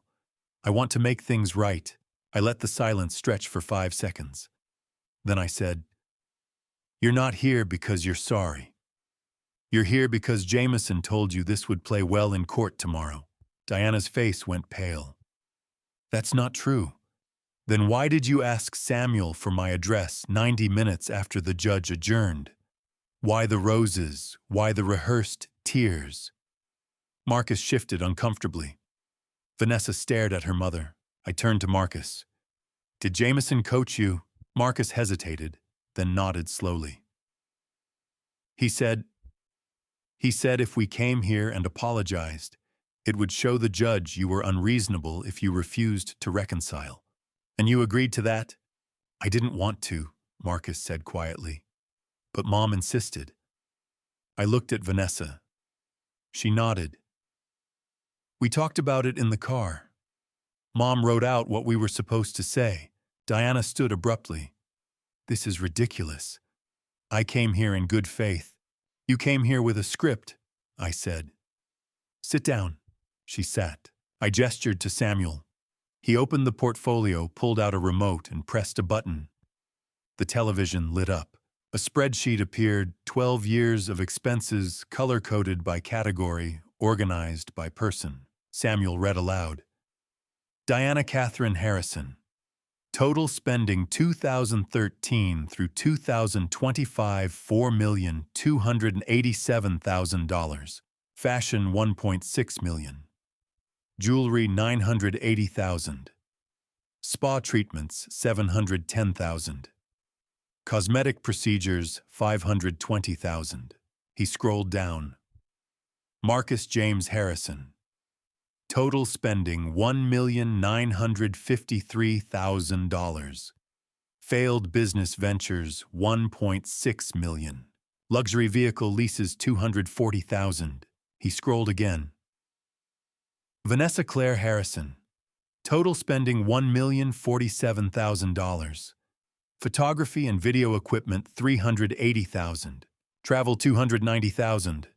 Designer wardrobe $220,000. Samuel set the remote down.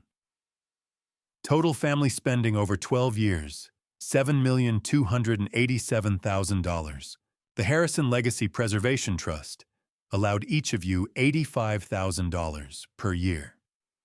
3 people, 12 years, $3,060,000 total. You exceeded that limit by $4,227,000. Interest at 8% per year adds $2,573,000. Your combined debt to the trust is $6,800,000. Vanessa stared at the screen. Marcus rubbed his face. Diana said nothing. I leaned forward. Every month, Samuel mailed account statements to the Greenwich house. You received 144 statements over 12 years. You didn't open a single one. Diana's voice was sharp. You should have told me. I told you in 2019 when I restructured the trust. You laughed and said I was being paranoid. I stood and walked to the window. You spent 12 years treating my work as an ATM. You raised our children to believe money appears by magic. And now you're sitting in my home holding roses you probably charged to a card I'm still paying off, pretending you've had an epiphany. I turned back. Samuel explained their options. Samuel pulled 3 contracts from the portfolio and set them on the table. You have 2 choices. Option 1, sign the Legacy Redemption Program contract and begin employment tomorrow morning. Option 2, walk out and wait for me to file a separate civil lawsuit. That lawsuit will result in wage garnishment, asset seizure, and bankruptcy. Diana's voice rose. This is slavery. Jano Konkan, I said. Slavery is involuntary. This is a choice. You can walk out right now and take your chances in court. Or you can sign and start rebuilding. Vanessa's voice was small. What kind of jobs? Samuel opened the first contract. Mrs. Diana Harrison, Retail Warehouse Associate, BJ's Wholesale Club, Bridgeport. $15.50 per hour. Mrs. Vanessa Harrison, Call Center Representative, Concentrix, Hartford. $16 per hour. Mr. Marcus Harrison, Line Cook, Olive Garden, New Haven. $17 per hour. 15% of your gross wages will be garnished and applied to the debt. Marcus looked up. For how long? Complete 24 months of continuous employment, and 50% of the debt will be forgiven. Complete 60 months, and the entire debt is canceled. At that point, you'll be eligible for reinstatement as trust beneficiaries. Diana laughed bitterly. 5 years, or bankruptcy, Samuel said. Your choice. I sat back down. I'm not doing this because I hate you. I'm doing this because you need to understand what you spent. You need to feel the weight of the full debt. You need to earn your way back. Marcus picked up a pen. His hand shook as he signed. He set the pen down and looked at me. You were right, Dad. About all of it. Vanessa signed next. Tears running down her cheeks. Diana stared at the contract for a full minute. Finally, she picked up the pen and scrawled her signature. Samuel collected the contracts and stood. Your first shifts start at 8 tomorrow morning. Don't be late. They walked to the door in silence. I didn't shake their hands. I didn't hug them. I watched them step into the elevator, and when the doors closed, I returned to the window. Samuel joined me. How do you feel? I watched 3 figures emerge from the building lobby and disappear into the Manhattan night. This isn't revenge, I said. It's an honest reckoning. I arrived at the courthouse 15 minutes early, the same granite steps I'd climbed the day before, the same marble lobby, the same room 4B. Samuel sat at our table reviewing notes.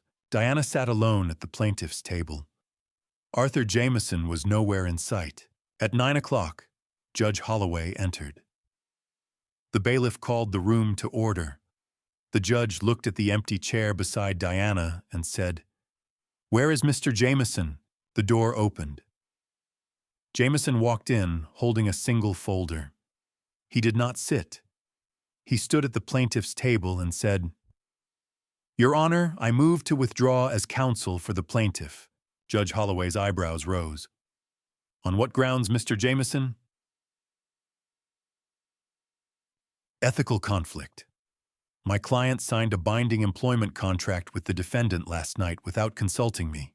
The contract includes a debt repayment clause tied to a civil matter that may arise from this divorce. I cannot in good conscience continue to represent her when she has entered into an agreement that materially affects the outcome of this case. The judge turned to Diana. "Mrs. Harrison, is this true?" Diana stood slowly. Her hands gripped the edge of the table. "Yes, Your Honor." "Did you read the contract before signing?" "Yes." "Did you understand that it would impact this proceeding?" Diana was silent for 5 seconds. I didn't have a choice." Judge Holloway leaned forward. "You had a choice, Mrs. Harrison. You chose to sign. Mr. Jameson, your motion is granted. You're dismissed." Jameson set the folder on the table, nodded to the judge, and walked out. The door closed behind him. Diana stood alone at the plaintiff's table, her face pale. Judge Holloway looked at her. "Mrs. Harrison, you may proceed with your case, or you may request a continuance to find new counsel. What is your preference?" Diana glanced at the door, then at me, then back at the judge. "I'll proceed, Your Honor." "Very well. Do you have any evidence to present?" Diana opened her purse and pulled out a stack of photocopied papers, unorganized. No tabs, no labels. She handed them to the bailiff, who carried them to the judge. Judge Holloway flipped through the pages, frowned, and set them aside. "Mrs. Harrison, did you receive monthly account statements from the Harrison Legacy Preservation Trust?" "Yes, Your Honor." "Did you read them?" Diana's voice was barely audible. "No. Well, not once in 12 years. "No, Your Honor." "Why not?" I trusted my husband to handle the finances. Yet you're now claiming he defrauded you." Diana didn't answer. Judge Holloway looked at Samuel. "Does the defense have any further evidence?" Samuel stood. "No, Your Honor. The defense rests on the documents already submitted, 12 years of account statements, the prenuptial agreement signed in 1980, and the trust charter. All are a matter of public record." Very well. This court will recess until 1 o'clock for a ruling. At 1 o'clock, we returned. The courtroom was quieter than it had been the day before. Fewer spectators. No Jameson. Marcus and Vanessa sat in the back row, both staring at their phones. Judge Holloway entered and took her seat. She opened a folder, adjusted her reading glasses, and read from a prepared statement. "This court grants the petition for divorce. The marriage between Robert Mitchell Harrison and Diana Catherine Harrison is hereby dissolved." Diana exhaled. I felt nothing. "All marital assets are held by the Harrison Legacy Preservation Trust, established in 1980, pursuant to a valid prenuptial agreement signed by both parties. The plaintiff has presented no evidence that the prenuptial agreement was obtained through fraud, duress, or coercion. The agreement is enforceable." Diana's shoulders slumped. The plaintiff's request for equitable distribution of marital property is denied. The trust assets belong to the trust, not to either party individually. Diana closed her eyes. "The court acknowledges the existence of a debt in the amount of $6,800,000 owed by the plaintiff and her adult children to the Harrison Legacy Preservation Trust. This debt is a matter of contract law and will be recorded in the court record." Judge Holloway looked at Diana. "The plaintiff is advised that any future civil action regarding this debt will be heard in a separate proceeding." She closed the folder. "This court is adjourned." The gavel fell. Samuel and I walked out of the courtroom together. The hallway was crowded. Lawyers, clerks, families waiting for other cases.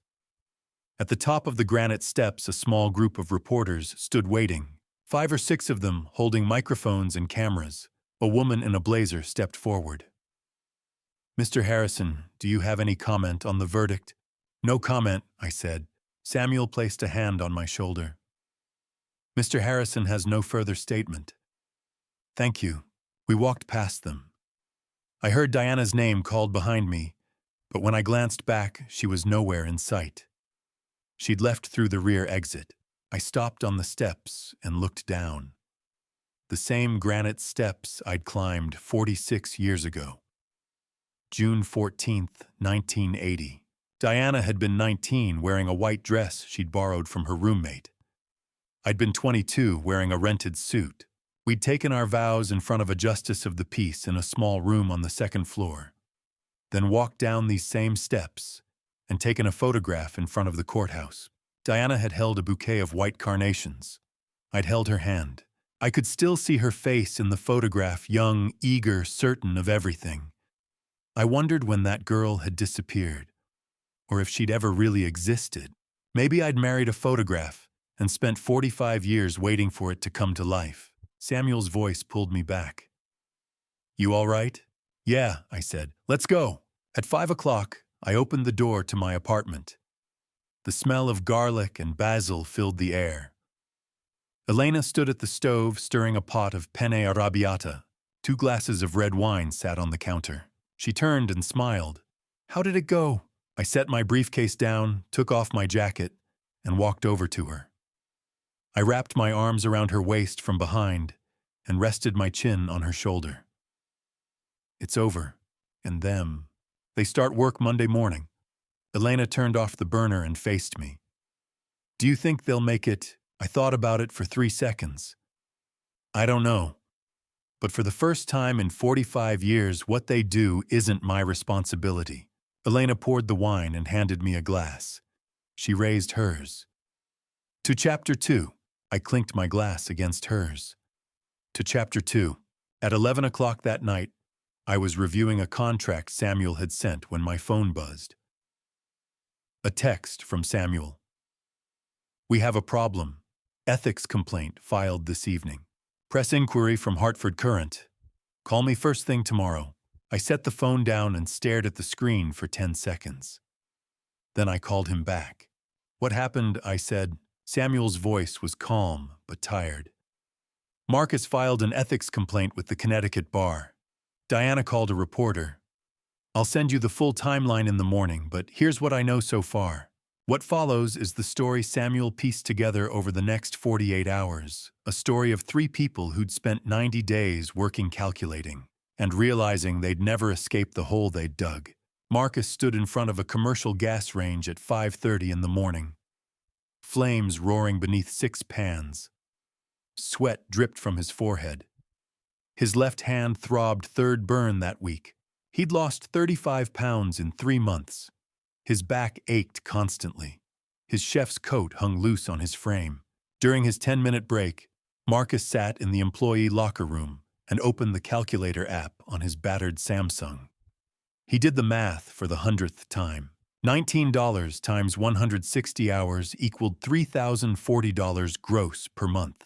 After taxes and 15% garnishment, he netted $1,835. 3 months of garnishment totaled $1,368 toward a debt of $6,800,000. He did the division. $6,798,632 remaining divided by $456 per month. 14,909 months. 1,242 years. He knew the contract said 50% forgiven after 24 months, 100% after 60. But sitting in that locker room, staring at the burn on his hand, those numbers felt like fiction. The debt felt real. The forgiveness felt like a promise his father would never keep. Marcus closed his eyes and leaned his head against the locker. I'll be 1,276 years old when this is paid off, he muttered. Dad didn't design this as redemption. He designed it as a life sentence. At noon, he walked out to the parking lot and called Vanessa. We need to talk. Tonight, 9 o'clock. Mom's motel. Vanessa adjusted her headset at 7 in the morning and clicked the green button on her screen. A man's voice already shouting filled her ears. She'd been working at Concentrics for 90 days, $16 an hour, 40 hours a week, 40 to 50 calls a day. 8 hours of people yelling about cable bills and internet outages had worn her down to nothing. During her 3 o'clock break, Vanessa opened Instagram. A story from Jessica appeared. Her old friend, a lifestyle influencer with 340,000 followers. The photo showed a white sand beach, turquoise water, a cocktail with an umbrella. The caption read, "Grateful for this life." Vanessa remembered the message Jessica had sent 6 months ago. A fashion brand wanted to collaborate. $50,000 for a 3-month campaign. Vanessa had declined, afraid the family scandal would hurt the deal. Now Jessica was in the Maldives. Vanessa was in a cubicle in Hartford earning $16 an hour. She opened her calculator. After taxes and garnishment, her monthly take-home was $1,545. 3 months of garnishment totaled $1,152. Debt remaining $6,798,848. Years to pay it off 492. She would be 523 years old. She closed the app and replied to Marcus's text. "I'll be there." Diana gripped a 40-pound box of canned goods at 8 in the morning and hoisted it onto a shelf 6 feet high. Her knees cracked. Pain shot through her left leg. She'd been diagnosed with bursitis 2 weeks earlier. The doctor had recommended rest. She couldn't afford to miss a shift. At 4 in the afternoon, Diana sat in the break room with a $5 sandwich. Someone had left a copy of Connecticut magazine on the table. She flipped through it, then stopped. Page 34, a full-page photo. Robert stood on a stone terrace holding a glass of red wine. Behind him, rolling hills covered in grapevines. Beside him, Elena smiling, wearing a floral sundress. In the background, a British racing green Porsche sat in an open garage. The headline read, "Retired CFO's New Chapter. Robert Harrison and Dr. Elena Winters find peace in Tuscany." Diana's hands shook. She did the math in her head. $17 an hour. $1,224 paid in 3 months. Debt remaining $6,798,776. Time to pay it off, 463 years. She would be 527 years old. She closed the magazine, crumpled it, and threw it in the trash. She thought, he's sipping wine in Tuscany. I'm lifting boxes in Bridgeport. This isn't justice. This is cruelty. When Marcus's text arrived, she replied immediately. "I'll be there."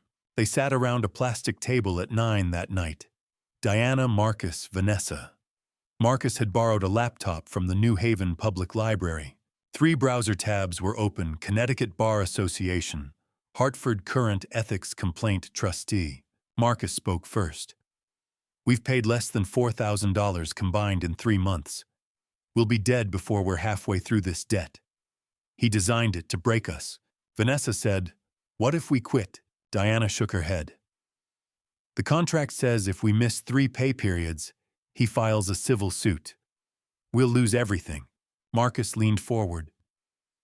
"Then we don't quit. We make him quit. We file an ethics complaint. We go to the press. We make him the villain. If we can't win in court, we win in public." Diana was silent for 10 seconds. Then she smiled for the first time in 3 months. "Do it." At 10:30, Marcus drafted an email to the Connecticut Bar Association alleging elder abuse, coercion, and unconscionable contract terms. At 10:45, Diana called Melissa Vaughn, a reporter at the Hartford Courant.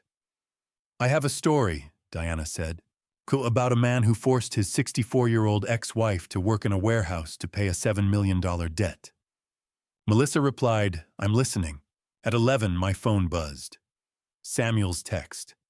And I knew the war had just entered a new phase. At 7 in the morning, Samuel knocked on my apartment door. I was already awake, drinking coffee by the window. When I opened the door, his face told me everything I needed to know. "We have two problems," he said, stepping inside. First, Marcus filed a formal ethics complaint with the Connecticut Bar Association yesterday afternoon. Second, Diana gave an interview to the Hartford Courant this morning. It's already online. I set my coffee down. What are they claiming? Samuel pulled out his tablet and opened the complaint. Elder abuse forcing a 64-year-old woman into manual labor. Unconscionable contract 15% wage garnishment on a debt they claim is impossible to repay. Coercion alleging you pressured them into signing at your apartment without legal counsel. And the article, he handed me the tablet. The headline filled the screen: Greenwich millionaire forces ex-wife 64 into warehouse job to repay $7 million debt.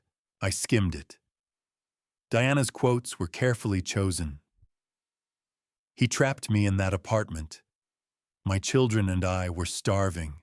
We had no choice but to sign. Now I lift 40-pound boxes 8 hours a day while he sips wine in Italy. Marcus claimed I'd designed a contract they could never fulfill. Vanessa said I'd destroyed their futures. The article had been shared 12,000 times in less than 6 hours. Twitter was full of hashtags, #elder abuse, toxic divorce, warehouse grandma. A Reddit thread asked, "Is this even legal?" I handed the tablet back. "Do we have recordings of the apartment meeting?" Samuel nodded. "Yes. Your home security system captured audio and video. I reviewed it this morning." "Show me." He pulled up an 8-minute clip. The footage was clear. Diana, Marcus, and Vanessa entered the apartment at 9:35. Samuel explained the contract. They asked questions. Diana asked what would happen if they couldn't finish 24 months. Samuel answered the contract would be void and a civil suit would proceed. Marcus asked about debt forgiveness. Samuel explained 50% after 24 months, 100% after 60 months. Vanessa asked if they could have a lawyer review the contract. Samuel offered them 48 hours. Diana refused. "We'll sign now." All three signed. No threats, no coercion. I looked at Samuel. "What about the elder abuse claim?" Diana passed a pre-employment physical. BJ's Wholesale requires it for all stock associates. The medical clearance states she's healthy with no work restrictions, and she was promoted to supervisor after 10 weeks. She's earning $17 an hour now. The impossible debt argument so. The contract explicitly states debt reduction. 50% forgiveness after 2 years, full forgiveness after 5. They conveniently left that out of their interview. I stood and walked to the window. The city stretched below thousands of people starting their day unaware of the war being fought in courtrooms and newsrooms. Send the recording to the Bar Association. Send the contract with the debt forgiveness clauses highlighted. Send Diana's medical records and her promotion letter. And call our PR firm. I want a statement ready by noon. At 2 o'clock that afternoon, my statement went live. I didn't do a personal interview. Samuel released it through our PR firm. Mrs. Diana Harrison and her adult children are not victims. They are debtors who over 12 years spent $7.3 million in trust funds, $4.24 million above their allocated limits. When held accountable, they chose to file false claims rather than accept responsibility. The Legacy Redemption Program was offered as a voluntary alternative to a $6.8 million civil judgment. Mrs. Harrison, Mr. Marcus Harrison, and Ms. Vanessa Harrison signed the contract after reading it, asking questions, and declining the opportunity to consult independent counsel. They are now attempting to manipulate public sympathy to escape their legal obligations. Attached to the statement was the 8-minute video, faces redacted for privacy, but voices clear. Also attached, Diana's medical clearance, her promotion records, and the contract with the debt forgiveness clauses highlighted in yellow. By the next morning, The Hartford Courant published a follow-up, New Evidence Contradicts Harrison Elder Abuse Claims. The social media tide shifted, hashtag accountability, and fake victim started trending. Reddit threads updated with new verdicts. OP was wrong. They spent $7 million and signed voluntarily. Some influencers quietly deleted their posts. 3 days later, Samuel called. They're not backing down. Marcus, Diana, and Vanessa met at the motel last night. Our contact at the Courant says Diana's planning something new.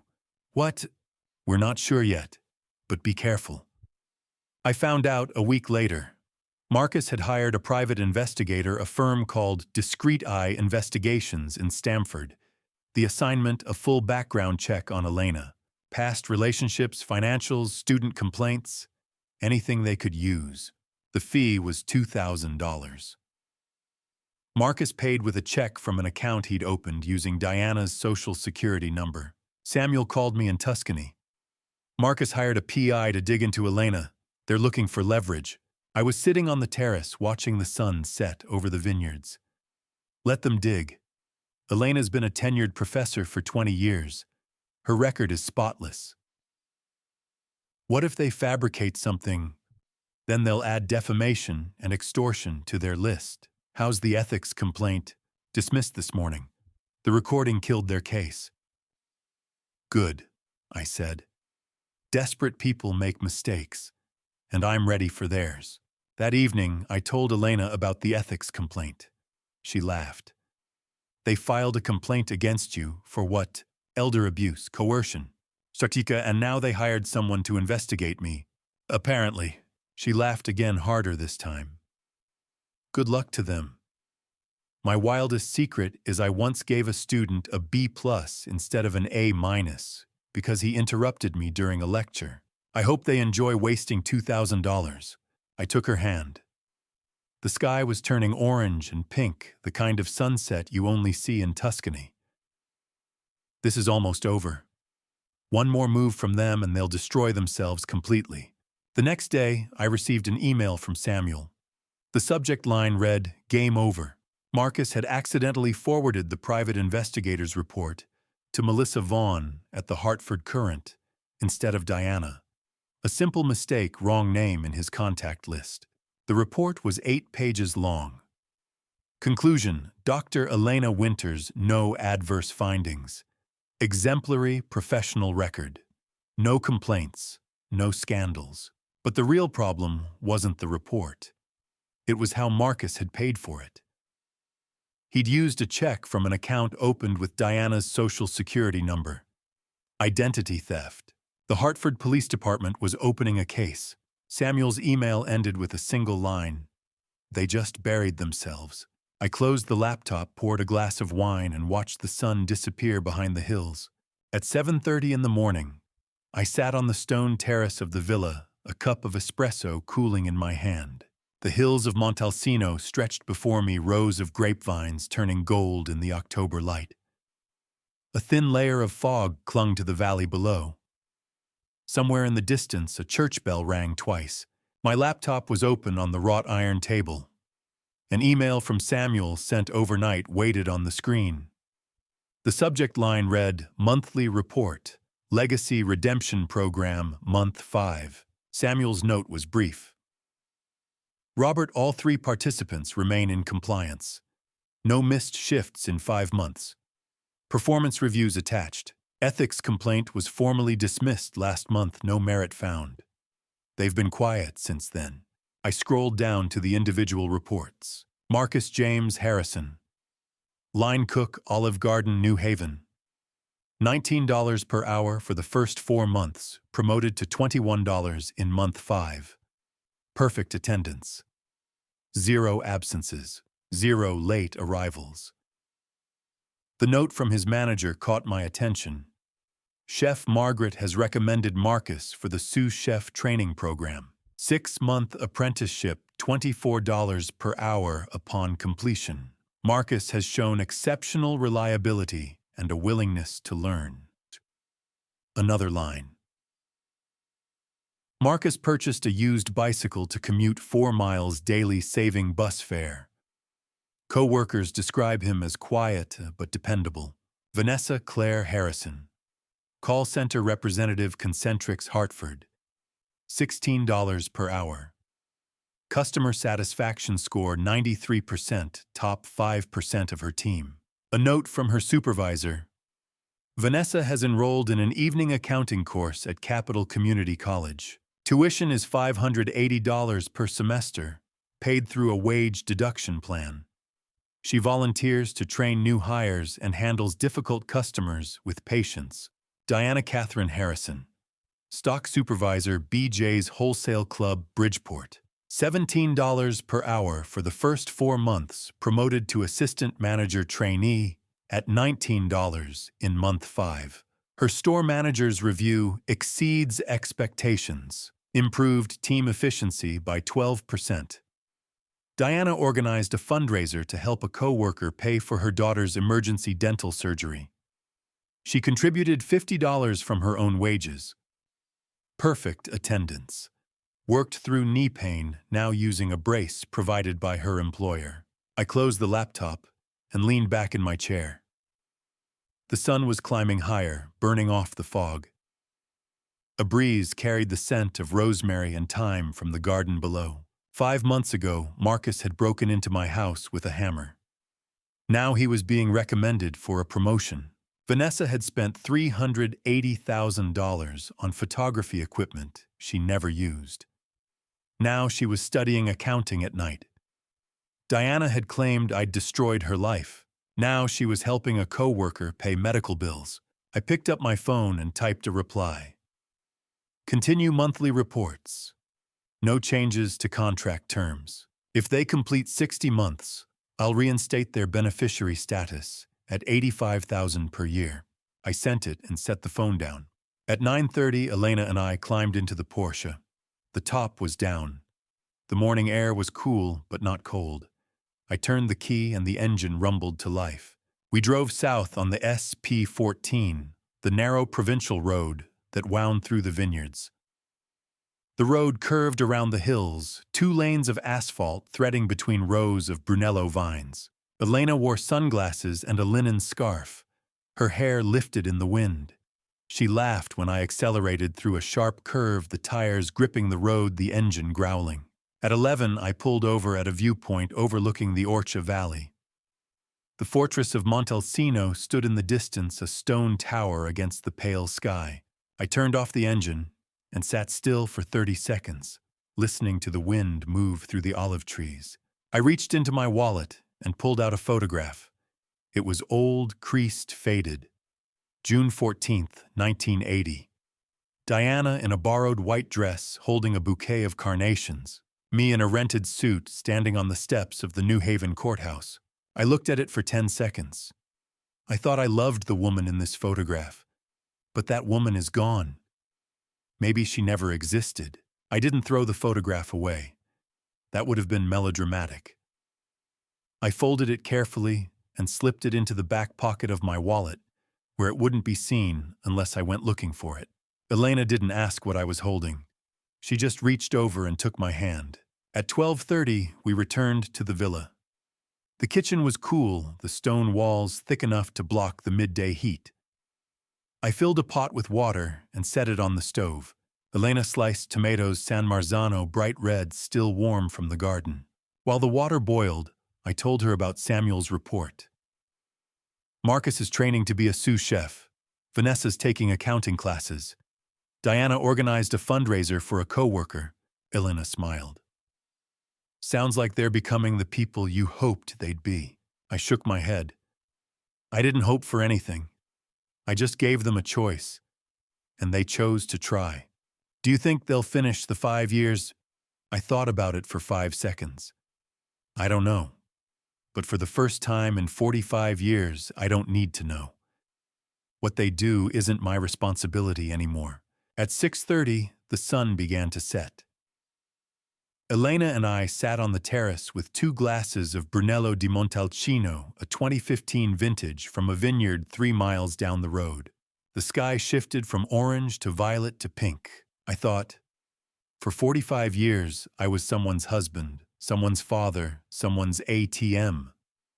I built an empire so my family could have everything, and they took everything and still wanted more. Now, for the first time, I'm just Robert. I wake up when I want. I drive where I want. I sit on a terrace in Tuscany and watch the sun go down, and no one asks me for anything. I didn't say it out loud. I just thought it.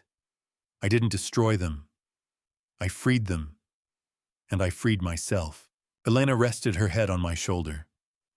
We sat in silence for 5 minutes, watching the last light fade behind the hills. When the sun was gone, we stood and walked inside. The villa door closed gently behind us. Tonight, I was simply a man who'd closed one chapter and started writing another. If you followed my journey to the end, I want you to understand something. This isn't just another dad revenge tale where a father strikes back at ungrateful children. It's a family story about what happens when love becomes enabling and silence becomes complicity. I spent 45 years building wealth, but I never taught my family the difference between earning and entitlement. I gave them everything, and in doing so, I gave them nothing. God blessed me with success, but I failed to pass down the one lesson that mattered: responsibility. Looking back at my own family story, I see where I went wrong. I should have said no more often.